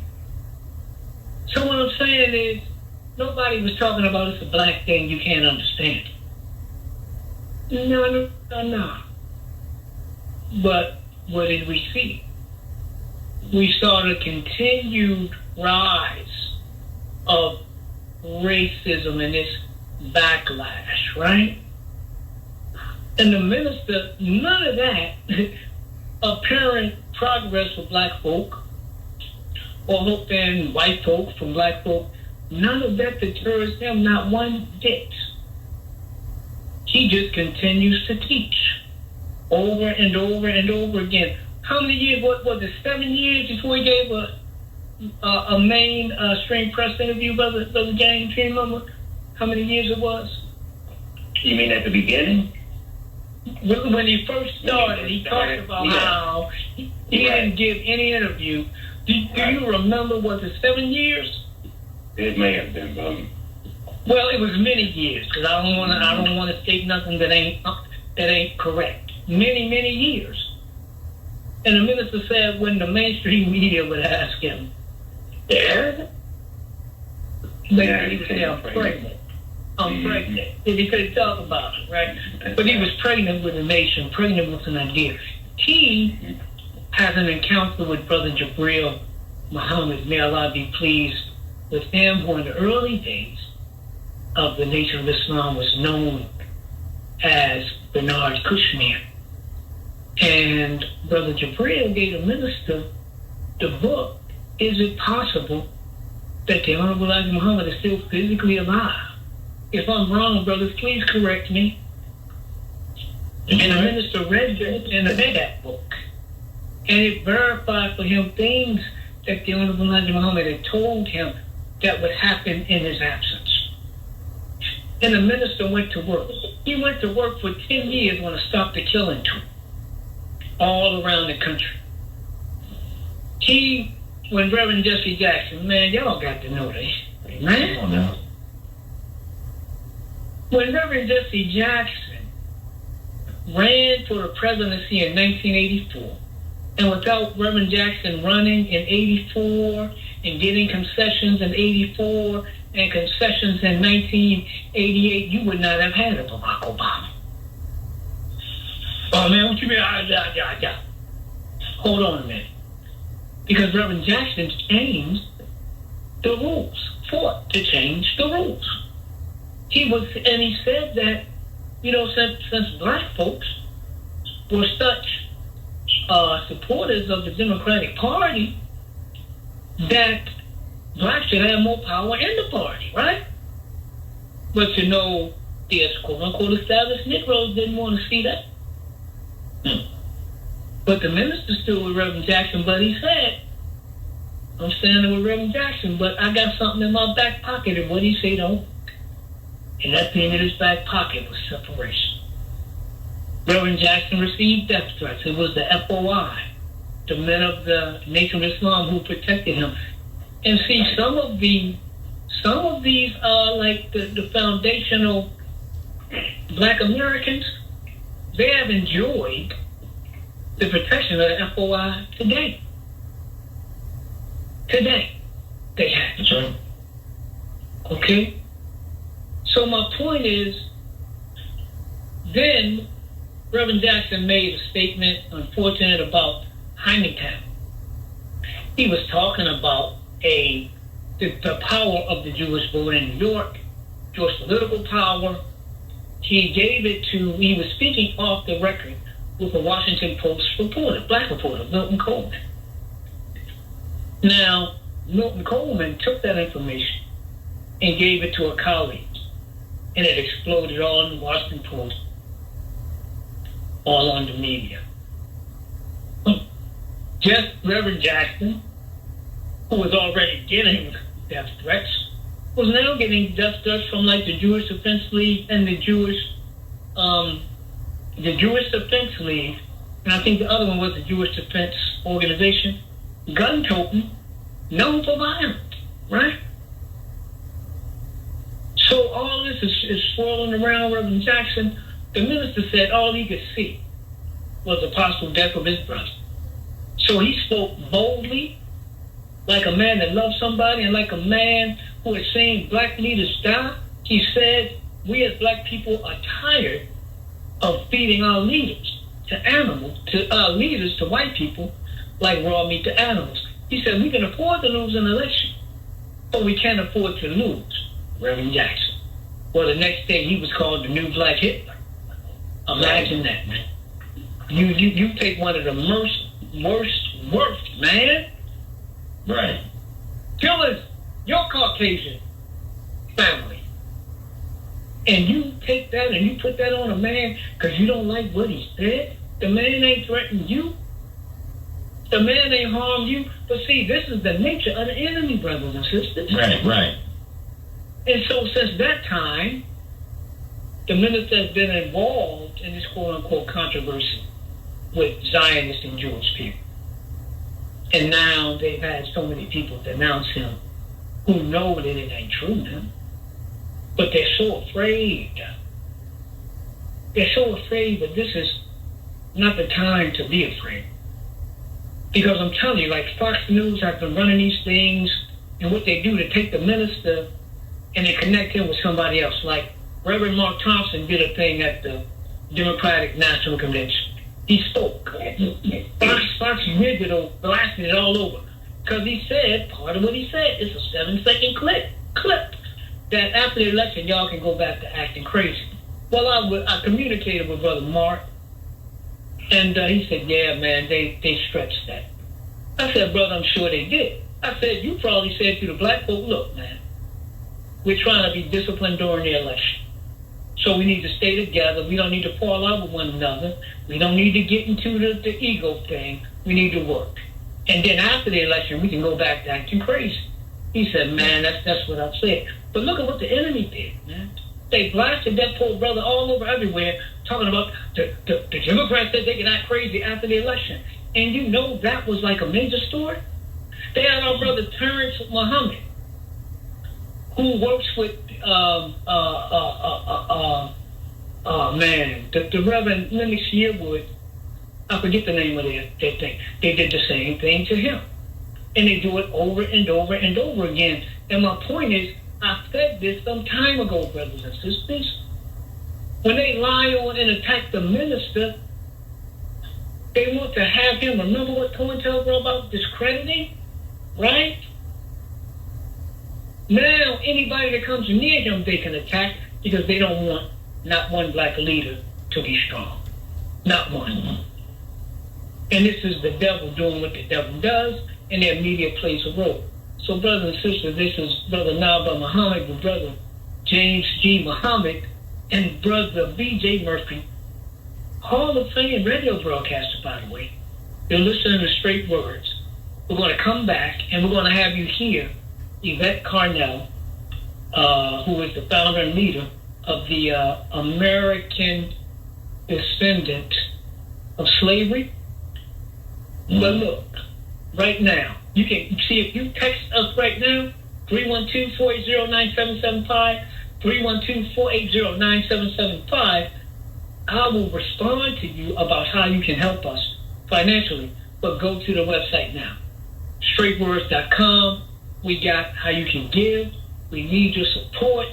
If you like what you're hearing, if you believe in Black youth, if you want to see progress, if you are so happy to hear the truth, if you enjoy this, because we certainly enjoy bringing it to you.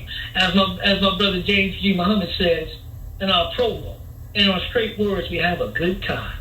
Isn't it beautiful to have a good time ingesting, and hearing inspiring truth? This is Straight Words. We'll be right back after this break. Take it away, Deontay. The talk of Chicago and the voice of the nation is 1690 WVON, Bergen, Chicago.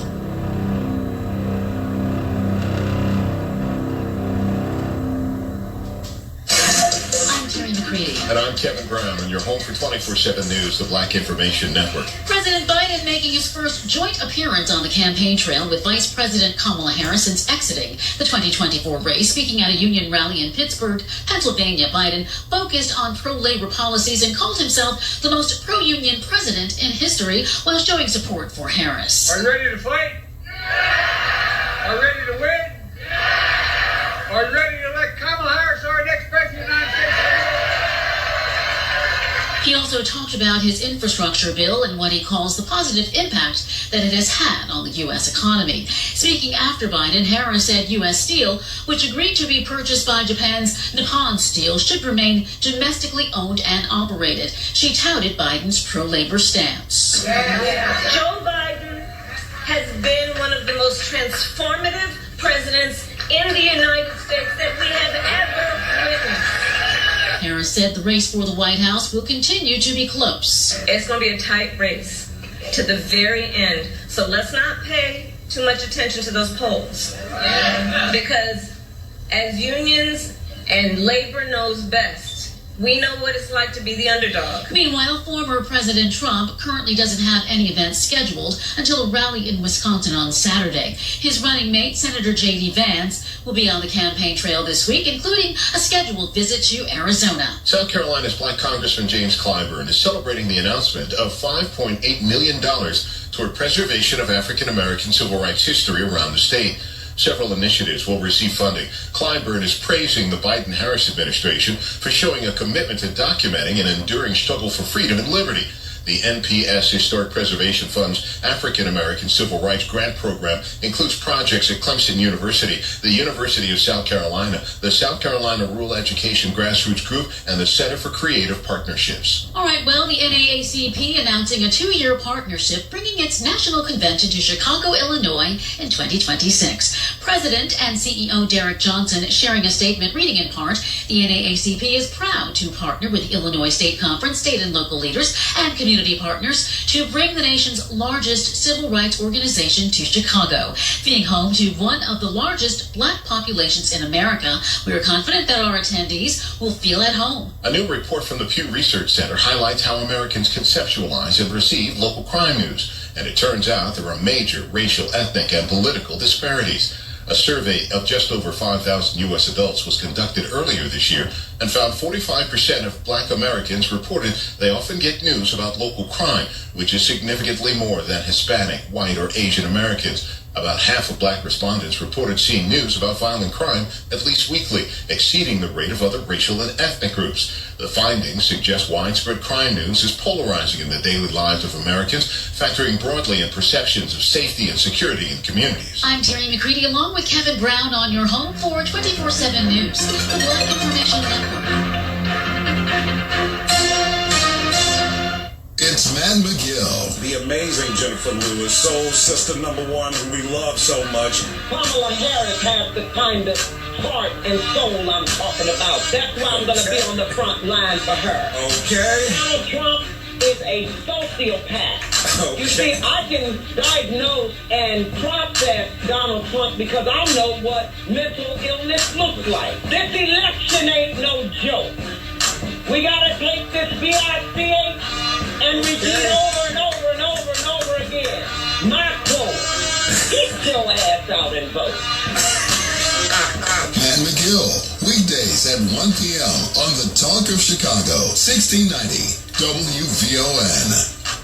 Light, life, and power drives our weekly talk show. Straight Words on WVON 1690, The Talk of Chicago. This is Nava Richard Muhammad. This is Brother B.J. Murphy. This is Brother James G. Muhammad. Tune in Tuesday nights, 9 to midnight for real black talk. It's Straight Words. On Straight Words, we inform, we educate, and we have a good time. Black voices speaking on the black struggle for freedom, justice, and equality, and bold defenses of the Honorable Minister Louis Farrakhan and the Nation of Islam. This Tuesday, 9 p.m. to midnight Central Time on WVON 1690 AM and WVON.com. And go to our website, straightwords.com, for more content. We're black.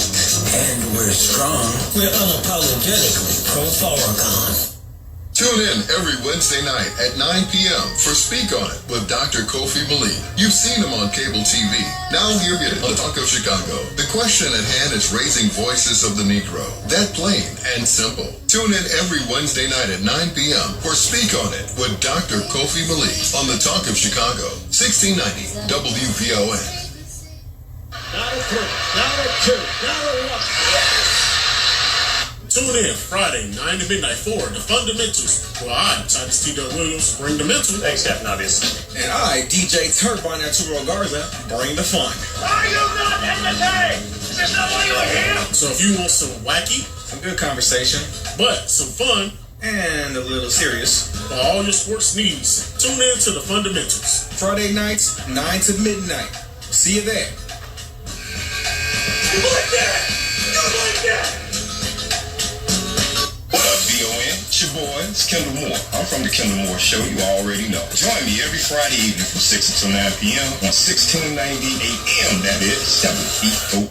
Cheers. Hey Alexa, play WVON 1690 AM. Getting WVON 1690 AM station from iHeartRadio. Try it out for yourself. America is listening to WVON. The following is paid programming. The views are not necessarily those of this station. We are the Talk of Chicago, 1690 WVON.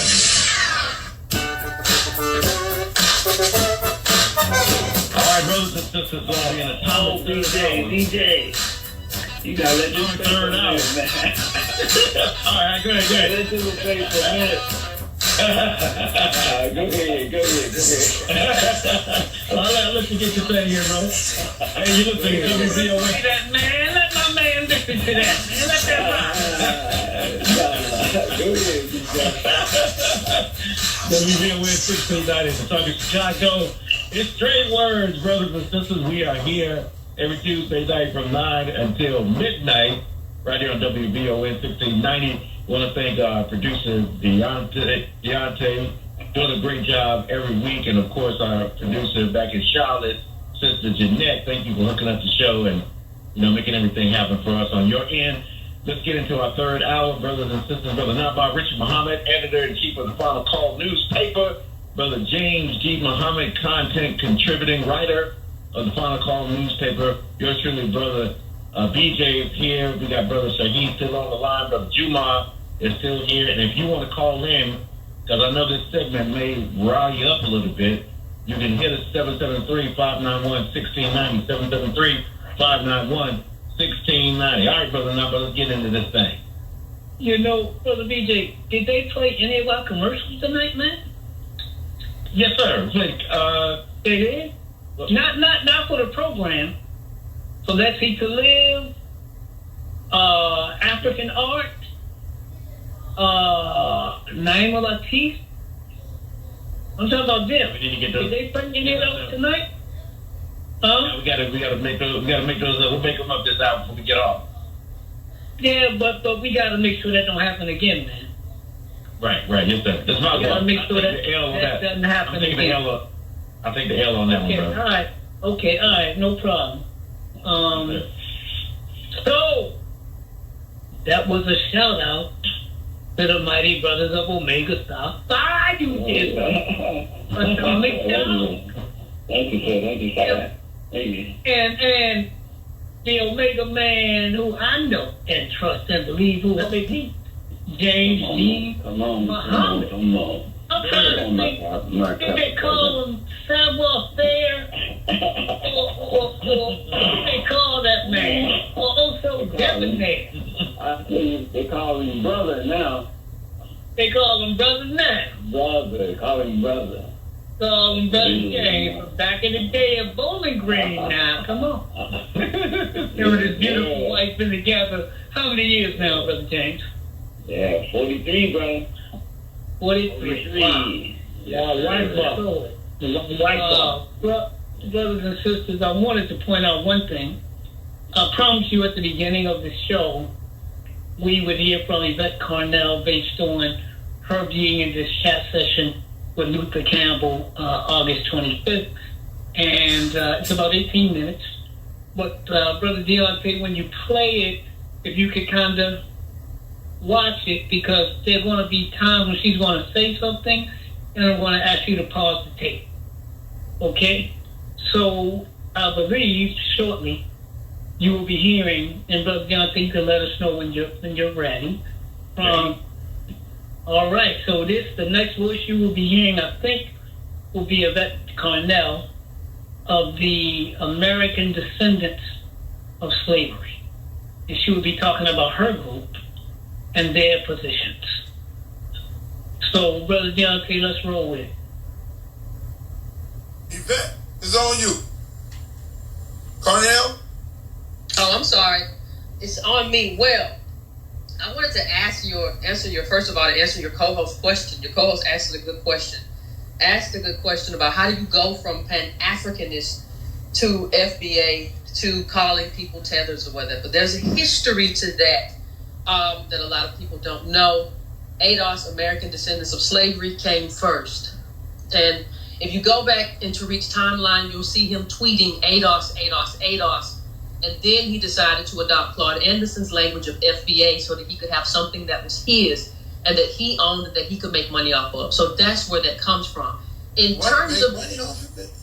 Yes, to make money off of it. In terms of the usage of the word tether, we don't use that because we feel it's derogatory. We do, however, feel that Kamala Harris is not us and we are not her. Okay? Now, That's pretty common sense. I think so. I don't want to take you down, Drew. Let her talk. Please don't cut her off. Don't cut no guest off. Please, I'm trying to be patient. Go ahead, Miss Yvette. I'm sorry. No, but I have no problem with the questions. But I just wanted to make sure that everybody understood the origin story. It's all out there. It's still on the timeline. It's still in my shows. It's still the history is still, a lot of it is still on Tariq's timeline, how he transitioned from Pan-Africanist to ADOS to then FBA. So Miss Yvette, you finished? I don't want to cut you off. No, go right ahead. I'm finished. I want to ask you a question, Miss Yvette. Sure, go ahead. So if Kamala Harris is not black enough, then why is Malcolm and Minister Farrakhan black enough? Are they not black enough? Can Minister Farrakhan speak on behalf of black people? Minister Farrakhan. I'm sorry. Go ahead. Well, Minister Farrakhan can do whatever he likes. What we're saying is that we do not share a lineage. Please. This is Yvette Carnell. American Descendants of Slavery. She was asked a question. The other person you're hearing is Luther Campbell. And he asked her whether or not the minister could speak for black people. And she basically said, hold on, because I actually got a little transcript right here too. Give me a minute, please. Bear with me. Because we want to be accurate. So, she says, well, Minister Farrakhan can do whatever he like. Dear Miss Carnell, the minister doesn't need your permission to speak for black people. And for you to be, see, that's rather dismissive language. Well, Minister Farrakhan can do whatever he likes. Right. It's what you say when you dismiss. I don't think that's proper. Let's keep going, brother Deontay. We coming to something in a minute. Now, you can come over here the same way we have. Listen, when Amadou Diallo, every black immigrant, Botham Jean has gotten killed or murdered by police, we tend to show up for y'all. We don't say, hey, we're not going to show up for that person because they're a black immigrant. But we do understand that. So Ms. Carnell said that we don't stand up. We tend to show up for y'all. Really? Well, let me delineate something here.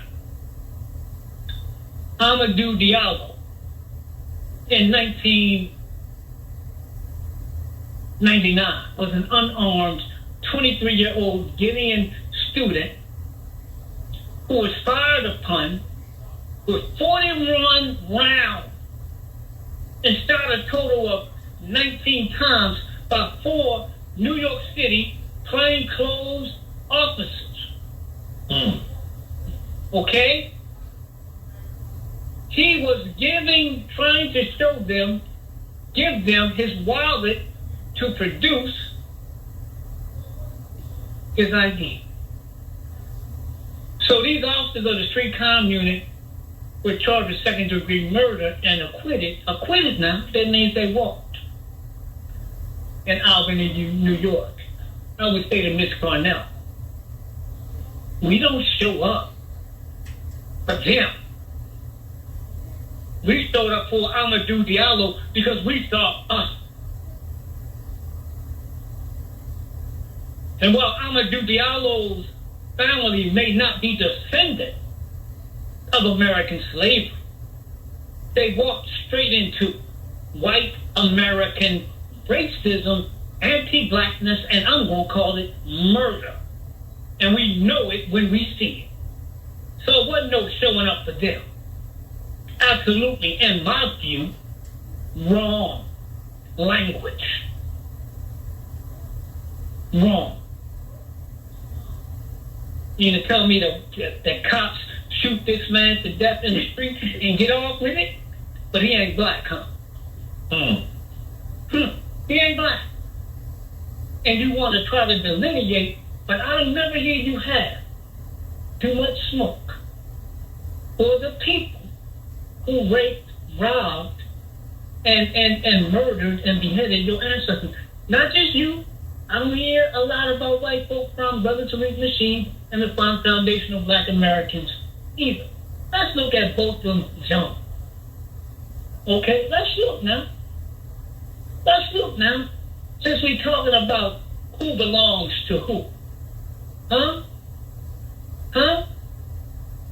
Both and John. Huh? And on September 6, 2018, 26-year-old accountant, he was in Dallas in his own apartment, eating ice cream. And a Dallas police officer, Amber Geiger, walked in and shot him to death. Did you hear me? Shot him to death, talking about she thought she was in her apartment and she thought that he was a burglar in his own apartment. Huh?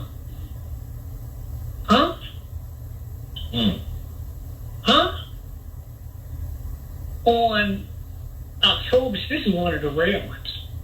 On October 1st, 2019, she was found guilty of murder and was sentenced to 10 years imprisonment. The ruling was upheld on appeal in 2021. 10 years? And you walked into a man's apartment and shot him. You killed him. We showed up for both of them, John. Right? Who happened to be not born in America. He was born in St. Lucia. So he experienced what it is like to be black in America. She shot this man to death. And we show up for him because we know what it's like to be black in America and to have an enemy that shoots us down in the street.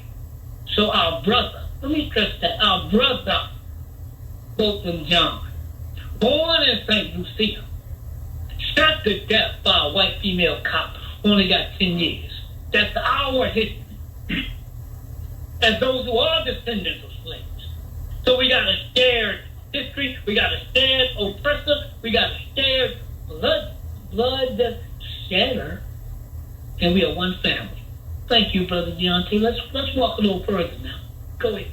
Kamala cannot run on being black, because what being American black in this country means is that you come from American chattel slavery. So if you say she's the first black president, the way people usually understand that and hear that is that she is an American black person that comes out of that struggle in America. So what I'm saying is that she cannot run on that. What Kamala Harris has to run on the house. So Minister Farrakhan.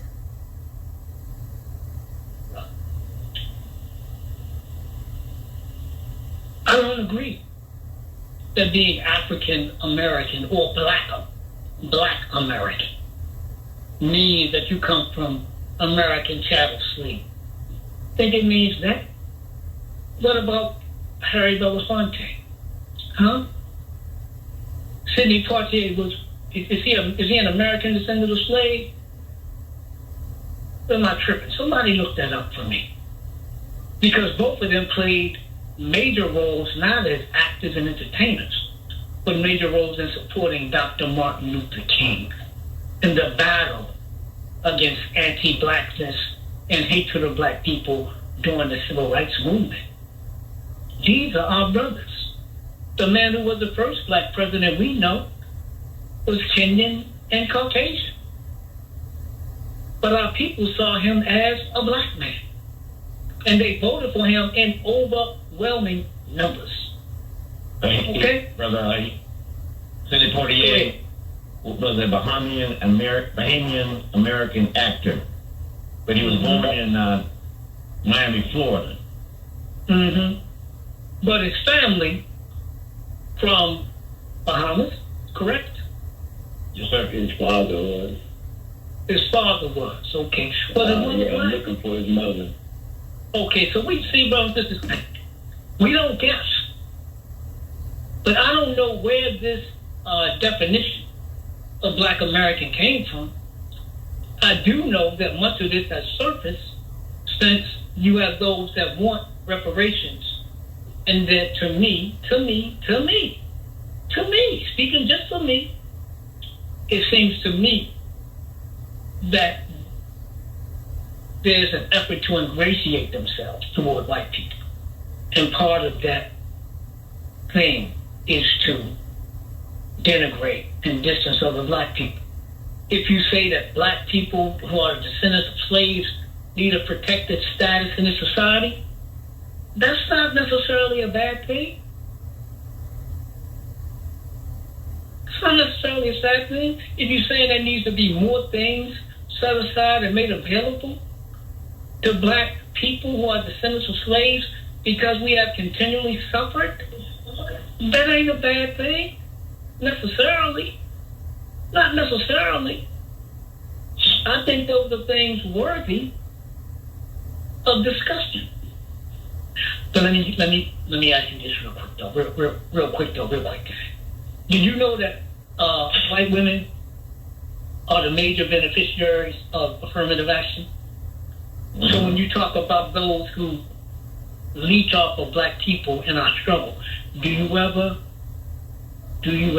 think about, do you ever challenge white women who the majority of when they vote with their white men, right? Which is typically Republican, and they've been doing it for years. And when the subject of affirmative action comes up, they don't bring out the white woman. Did you know that the Bakke decision in 1979 that killed affirmative action? That's when it died. Yeah.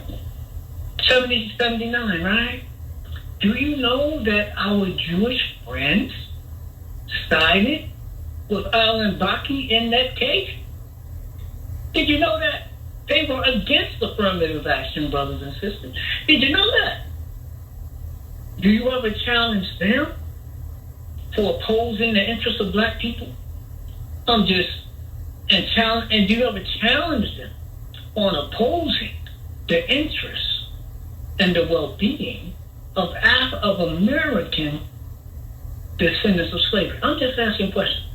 Brother, let's walk with this a little bit more. Farrakhan cannot say he's black.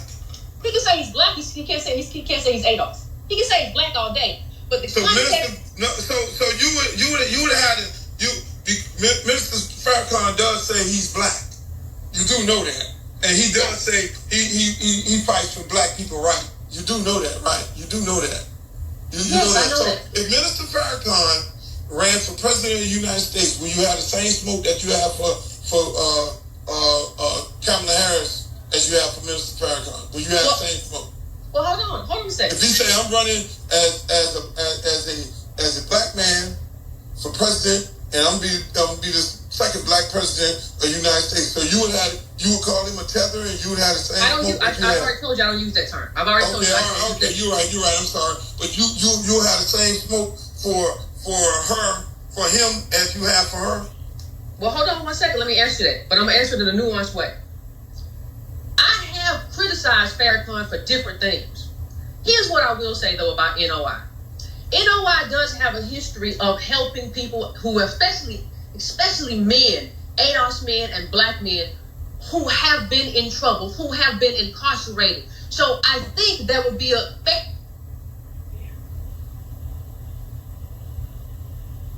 I've criticized Farrakhan for different things. Here's what I will say, though, about NOI. NOI does have a history of helping people, especially men, ADOS, American descendants of slave men, and black men who have been in trouble, who have been incarcerated. Let me say this, brothers and sisters. Do you know that as a Muslim who's never been incarcerated? Well, I've still been incarcerated all my life because I live in America. So I'm a captive that has now been freed by the teachings of the Honorable Elijah Muhammad. And I'm working to free others. But this thing that she just said, that we help black men who have been in trouble, we absolutely do that. We have great pride in that. These brothers and sisters who are incarcerated, the enemy did that. The enemy created them.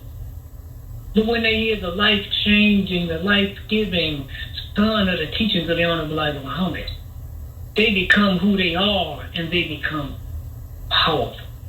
That's one aspect of what the minister does. The minister is a great spiritual teacher who has been working and who has worked to establish international relations with our people outside of the box of the white man's control in America. So James, which world tour did you go on? In 96, brother. 1990s. Yes, sir. And you remember how many countries the minister went to roughly? We went to roughly 20, it's over 20 countries. Over 20 countries. Was the minister received well in those countries? Brother, we had to land the plane. He had so many gifts. We had to land the plane, man, to rearrange. And he was received as a head of state, and we, as his companions at that time, were well received. Brother, it was amazing. By presidents of African countries, presidents of some Asian countries. Yes, Thank you, my brother. Thank you. See, we got witness bearing over here, and we speaking straight words. We got no reason to lie. And Brother not only did he have words, he had, I won't say like he taught them, but he educated them. I believe he opened their eyes to things that I don't believe they saw as clearly as they did once they finished talking with the minister. Brother Edwards, he did the same thing. He did the same thing. I'm bearing witness. When he went to Iran, in 2016. Brother. And he went and he was hosted. We were hosted. We were in Tehran. They were celebrating the anniversary of the revolution. The minister was I want to say chaperoned, or he was, he was like the envoy from the Iranian government to the minister, taking him around. Mr. Valetti, who was a former presidential candidate. Yeah, y'all know Iran holds elections, right? Oh, okay. So the minister went to this major think tank, right? And I watched this man, Brother James. As Allah is my witness, I watched this man sit with our brothers and sisters from Iran, who are great scholars of Al-Mahdi now. Great scholars. They believe in Al-Mahdi. And they're committed to giving their life. They're committed to Al-Mahdi. So the minister in this great think tank, he sits and he speaks. And he talks about the Mahdi making his appearance in North America, and that we know him as Mustafa Muhammad. And he said, we believe the Honorable Elijah Muhammad has been raised to the position of Mahdi. Do you think anybody ran out the room saying, Astaghfirullah? You think they laughed? No. Brother, they sat there quiet as the minister taught on that. And as he said to them, Iran is having some internal issues now.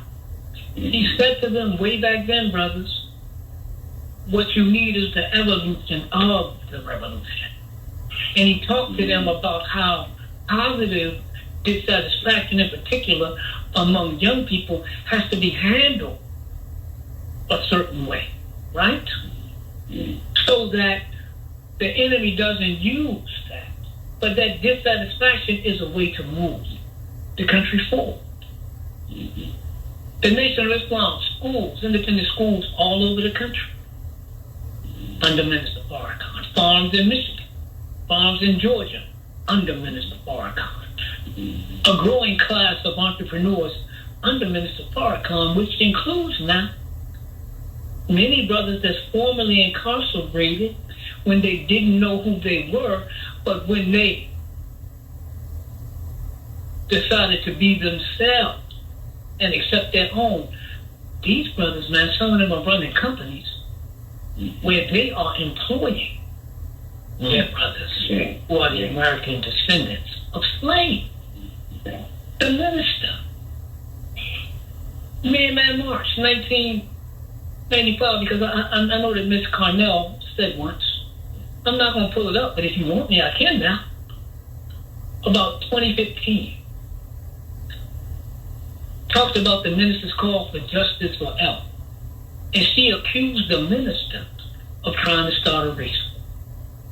And she said, if there's going to be anything that happens, Farrakhan to be the first to bust the grape.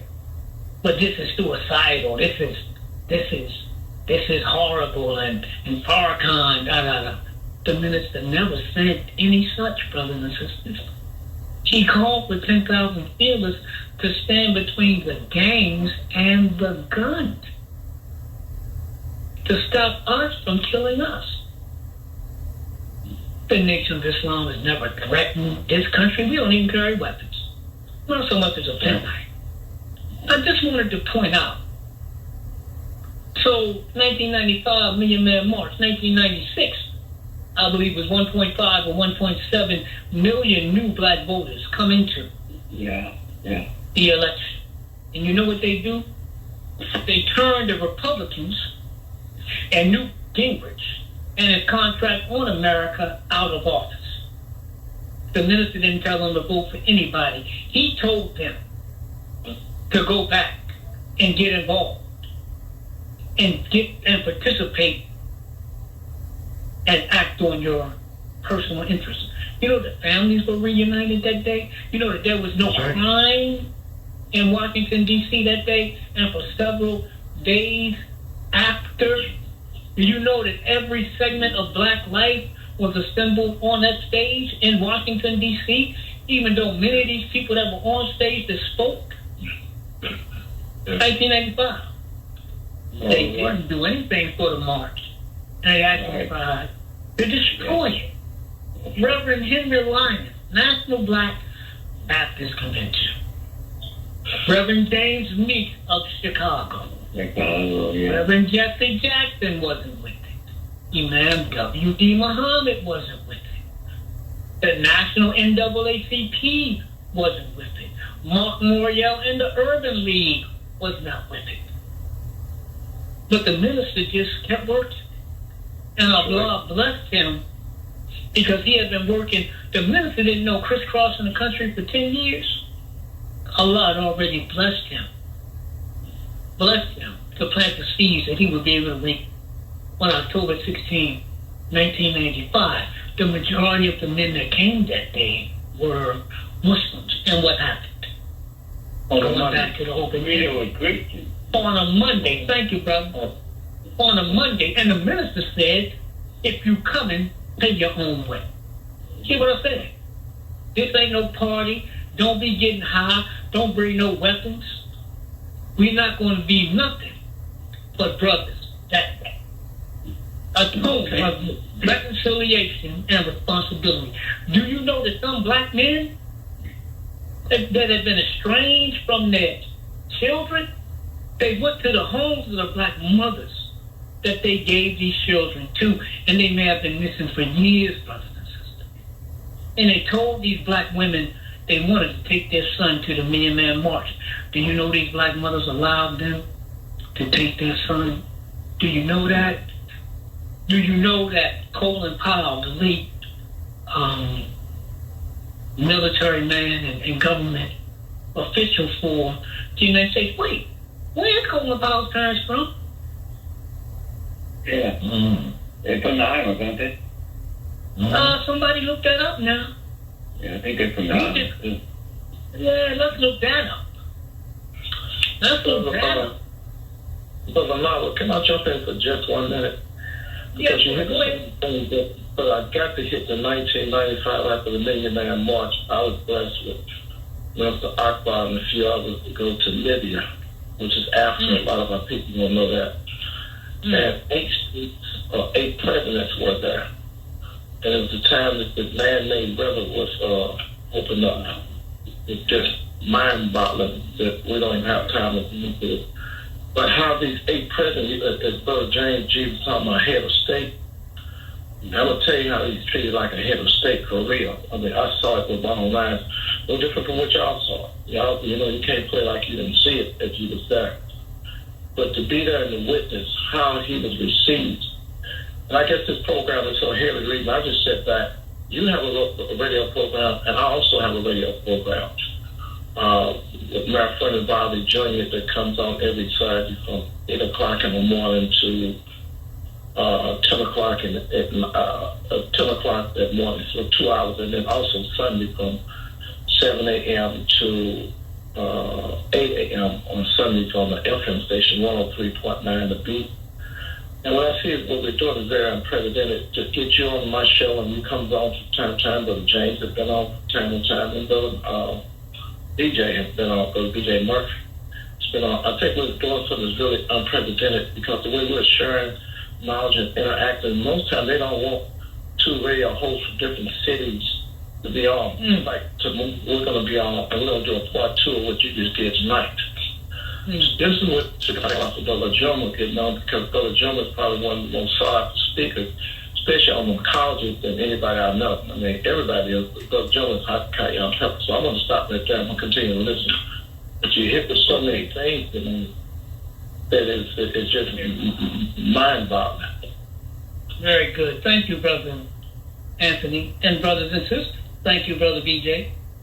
Colin Powell's parents were from Jamaica. Yeah. Interesting. Brother Deontay, let's roll a little bit more. Let's roll just a little bit more. Farrakhan would have something more to run on if he ran than just saying, I'm black. Kamala does not have that. No, don't dance around it. No, but he can't say, he can't, no, he don't, but no, he doesn't get to run. No, let her answer. So there would be more for him to run on. Kamala Harris doesn't even have a platform right now.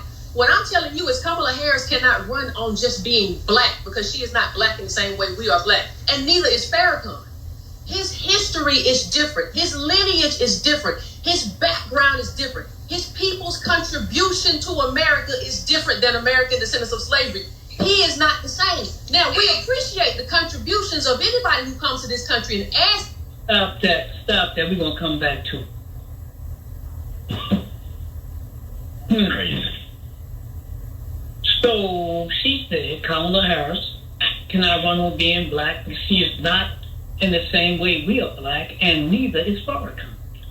His history is different. His lineage is different. His background is different. His contribution to America is different than American descendants of slavery. He is not the same, really. His history is different.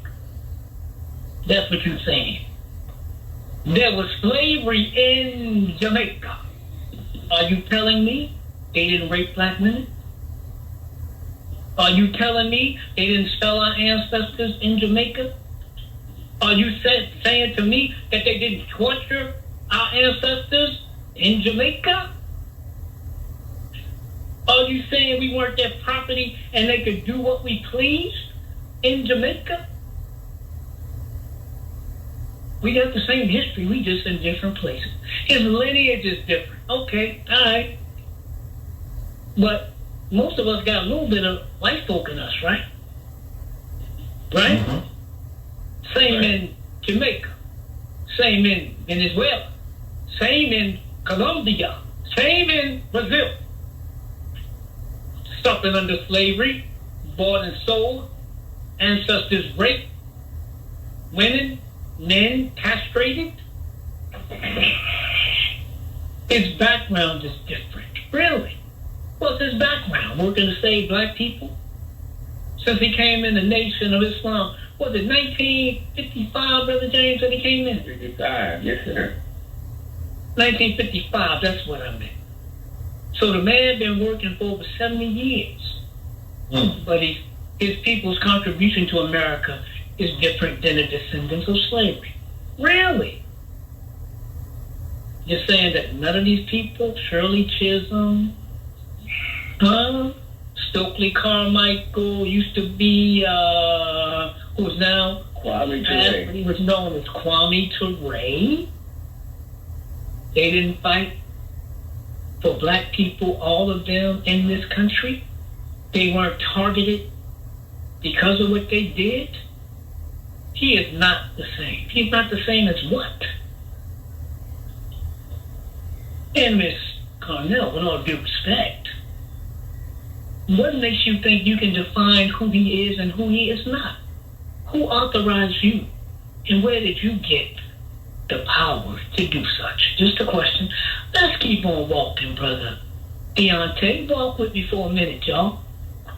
To that, and we will judge you based on the contribution you have made individually. But you do not get to come here and say you are the descendants of slaves and sharecroppers and Jim Crow and Reconstruction and try to own that and try to shoehorn when into did she that. Do that? That's what we not having. When did she do that? When did she say she was a descendant of chattel slavery? Her supporters did that. I don't think. I don't give a damn. You said she. And when she adopted. She never said that. Yvette, she never said that ever. You don't have to say that explicitly, ma'am. Really? Then that's your mistake. That's your mistake. That's your mistake. Because you're listening to other people. As opposed to the words of the person. I am always going to let you speak. But don't lie here and say that Kamala Harris. Ma'am, don't accuse me of anything. Don't be blaming me. No, I can do whatever I want to do. Okay, listen. When you're yelling at each other, we can't hear either one of you. And I'm respecting Luke's wishes. I'm letting him bring people up. I'm letting everybody talk. But I don't want to have a headache tonight. So but then we say, if you come up here, have your receipts. Absolutely. And you told Kamala Harris under the bus, have your receipts. So I think I just heard, and I'm going to go off mute, that the young lady said Minister Farrakhan and Malcolm X can speak on behalf of black people. I thought I heard that. Maybe I might be wrong, but I'll let her come back and say it again. But that's the trick bag where they're trying to wiggle their way out. That's why the commander and leader ain't coming up here. But I like this lady. She's something else.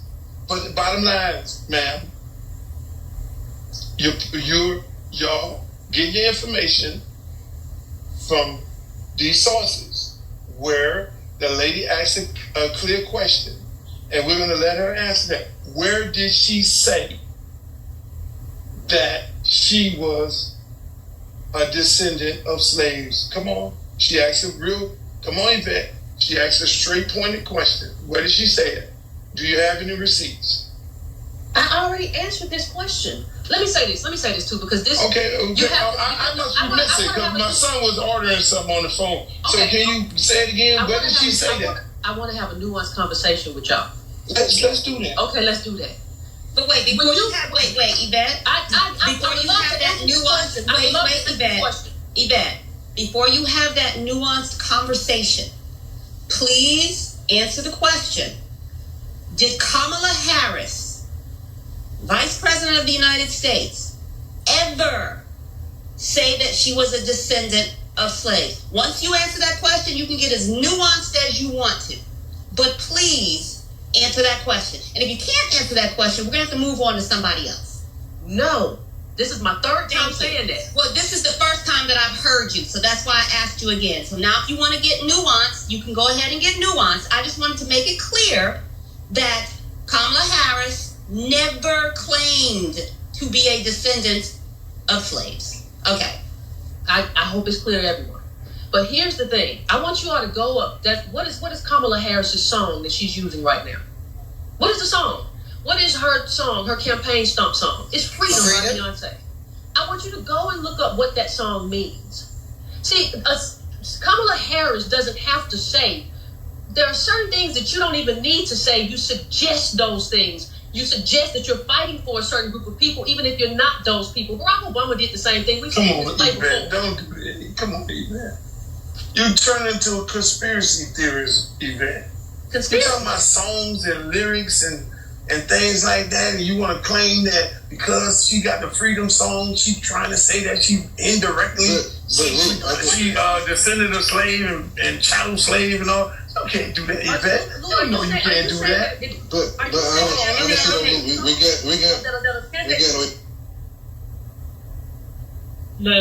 let's stop it right there, brother. Because we're running out of time now. So later on in this, and I'm going to read from my transcript, and I hope you will trust my veracity and my truthfulness, but you can get this now. If you search on Twitter, not on Twitter, if you search on Twitter, you might get it, but if you search on like Google, and you do like Uncle Luke or Luther Campbell, August 25th Twitter Spaces, and like Tariq Nasheed, ADOS, Yvette Carnell, it'll probably come up. It's about 2.5 hours. I've listened to it for about three different times. I'm going to go real quick with this. But I wanted to present to you, see, because we don't lie on people. We allow people to speak, and then you can make your decision, right? So this is from my transcript after that exchange. There are a couple other things said, and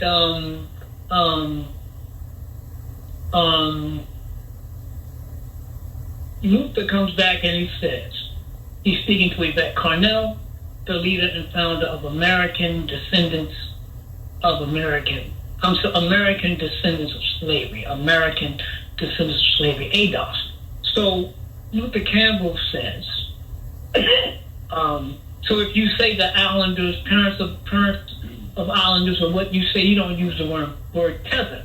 If you say that they can't speak on behalf of black people in this country, then that means you're saying it to Minister Farrakhan, and you're saying it to Malcolm X. Would you agree or disagree? This is Luther Campbell's question to Yvette Carnell. She says, Yvette Carnell responds, I agree that none of these people have ADOS in their lineage, and they should not. In other words, they should not speak for black people. Right? Then she comes down a little later and she changes and says, this is Yvette Carnell, Malcolm X is ADOS, first of all, by our criteria, because you don't have to have one parent. Basically, she says you only need to have one parent that's an American descendant of slaves to qualify in their group, and in particular, you're talking about what? Reparations, right? So she goes down a little further. So Luther Campbell asked, he asked Ms. Carnell, so now let's move on to Minister Farrakhan, who has no parents that are descendants of slaves, and he speaks on behalf of black people. He loves music. He performs jazz music. He plays it himself. He has black entertainers. He has fought for black power movement, black people in America and around the world. So what do you say? So what you say to Minister Farrakhan? What? Yvette Carnell's response, I would say he was an ally to ADOS in this country. Man, should I say anything, or should I just let that go? 75 years of work. Poison, brothers and sisters. This man's literally poison. They tried to kill him by putting irradiated seeds into his prostate area way more than they should have. Right. They tried to kill him now. Burn up his inside. An ally. What is that? So, are you saying the minister is the same as a white woman? Whose family benefited from slavery? And if she says, I want to support reparations, does she become an ally? Really? That's interesting. I think it's a little bit insane. That's just me speaking personally. And I don't mean to be insulting. The minister is no ally to black people. He is our man, our champion, teaching us, instructing us, helping us to build families, build business, independent school, become better men and better women. He is a mercy from Almighty God, Allah, to us, and we should absolutely appreciate that. Thank you.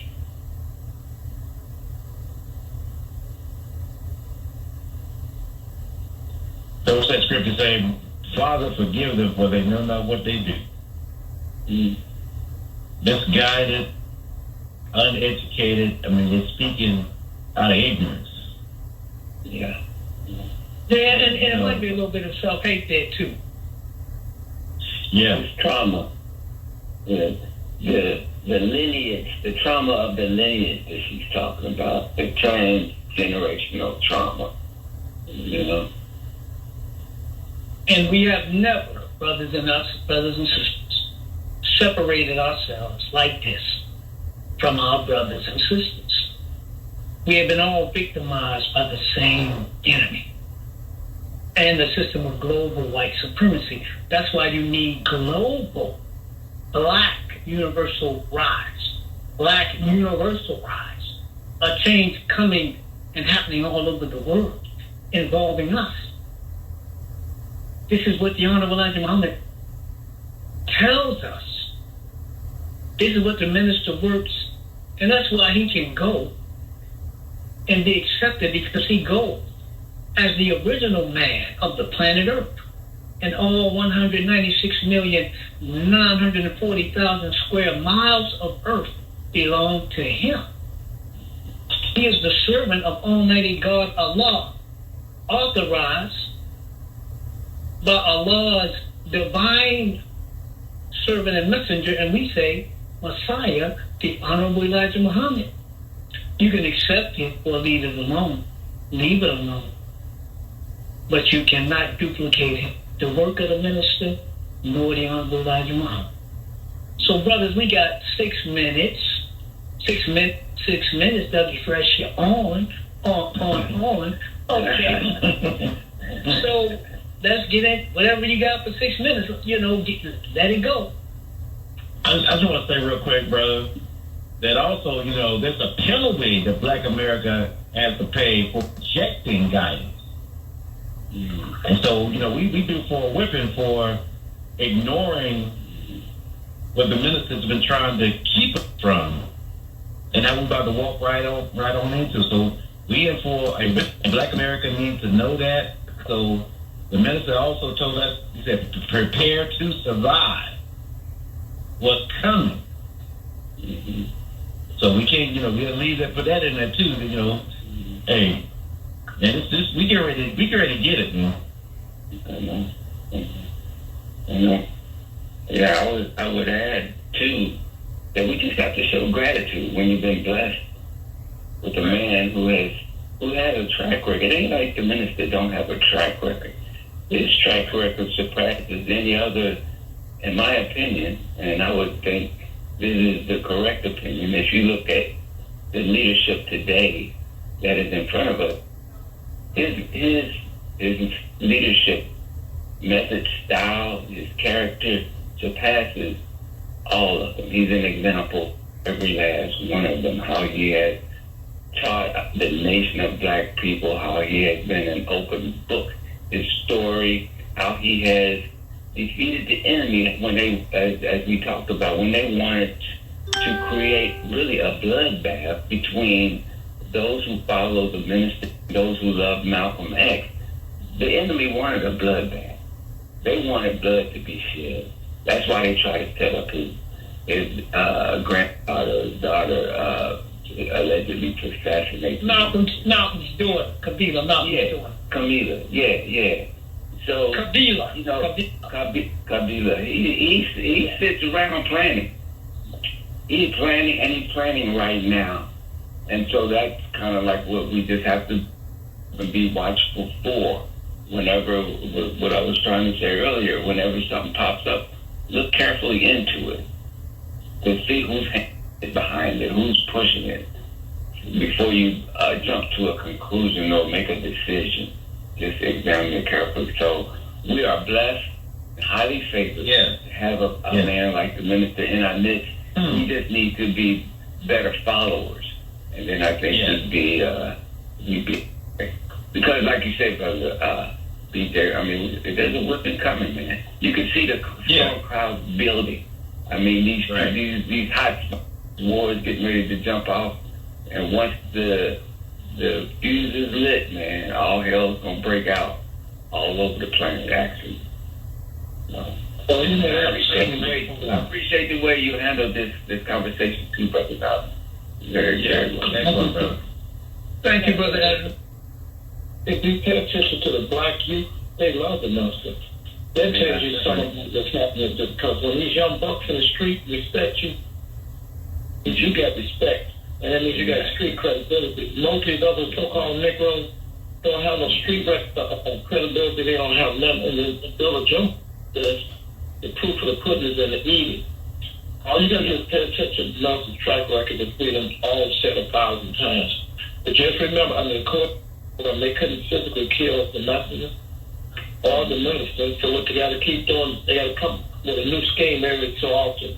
Whether it's writing a book or just keep it out there that he ain't about this or he don't have this kind of respect. That they have to keep on saying that. But one of the brothers came on the radio and said, by now, this trick shouldn't keep on going on. But the white folks say, if it ain't broke, don't fix it. Just keep on playing the same thing, keep on playing the same tone. Brother Mama, as I say tomorrow, we'll be doing a radio show, and I'll touch bases with you. We're going to be doing part 2 of this right here. And the beautiful thing about what you show and what we're doing on ours, we free. And we can say what we need to say. Brother Jim, would you like to jump in there? No, I'm sorry. We need to wrap it up. We got a minute, and we'll be off the air. But inshallah, we'll talk about tomorrow. Brother BJ, take us home and tell the people we need. Like right now, please. That's right, brothers and sisters. Before y'all lay it down, go to our website, straightwords.com, straightwords.com. Whatever you want, denomination you want to drop, you can do it. Also, we got our text line number, and you can text Brother Nabal right now, 312-480-9775, 312-480-9775. Sisters, we have a man who's a champion for black people. He's the peacemaker, and he's the redeemer of our people, 1,000%. So back him, back us, so we can keep putting this truth out about the Honorable Minister Louis Farrakhan and to black America. Blessed are the peacemakers, brothers and sisters, for they shall be called the children of God, and that's what we want to be. Peace on the streets of Chicago. Go out and show your love when you see a black face when you wake up tomorrow. We love y'all. Assalamu alaikum, brother. I love you.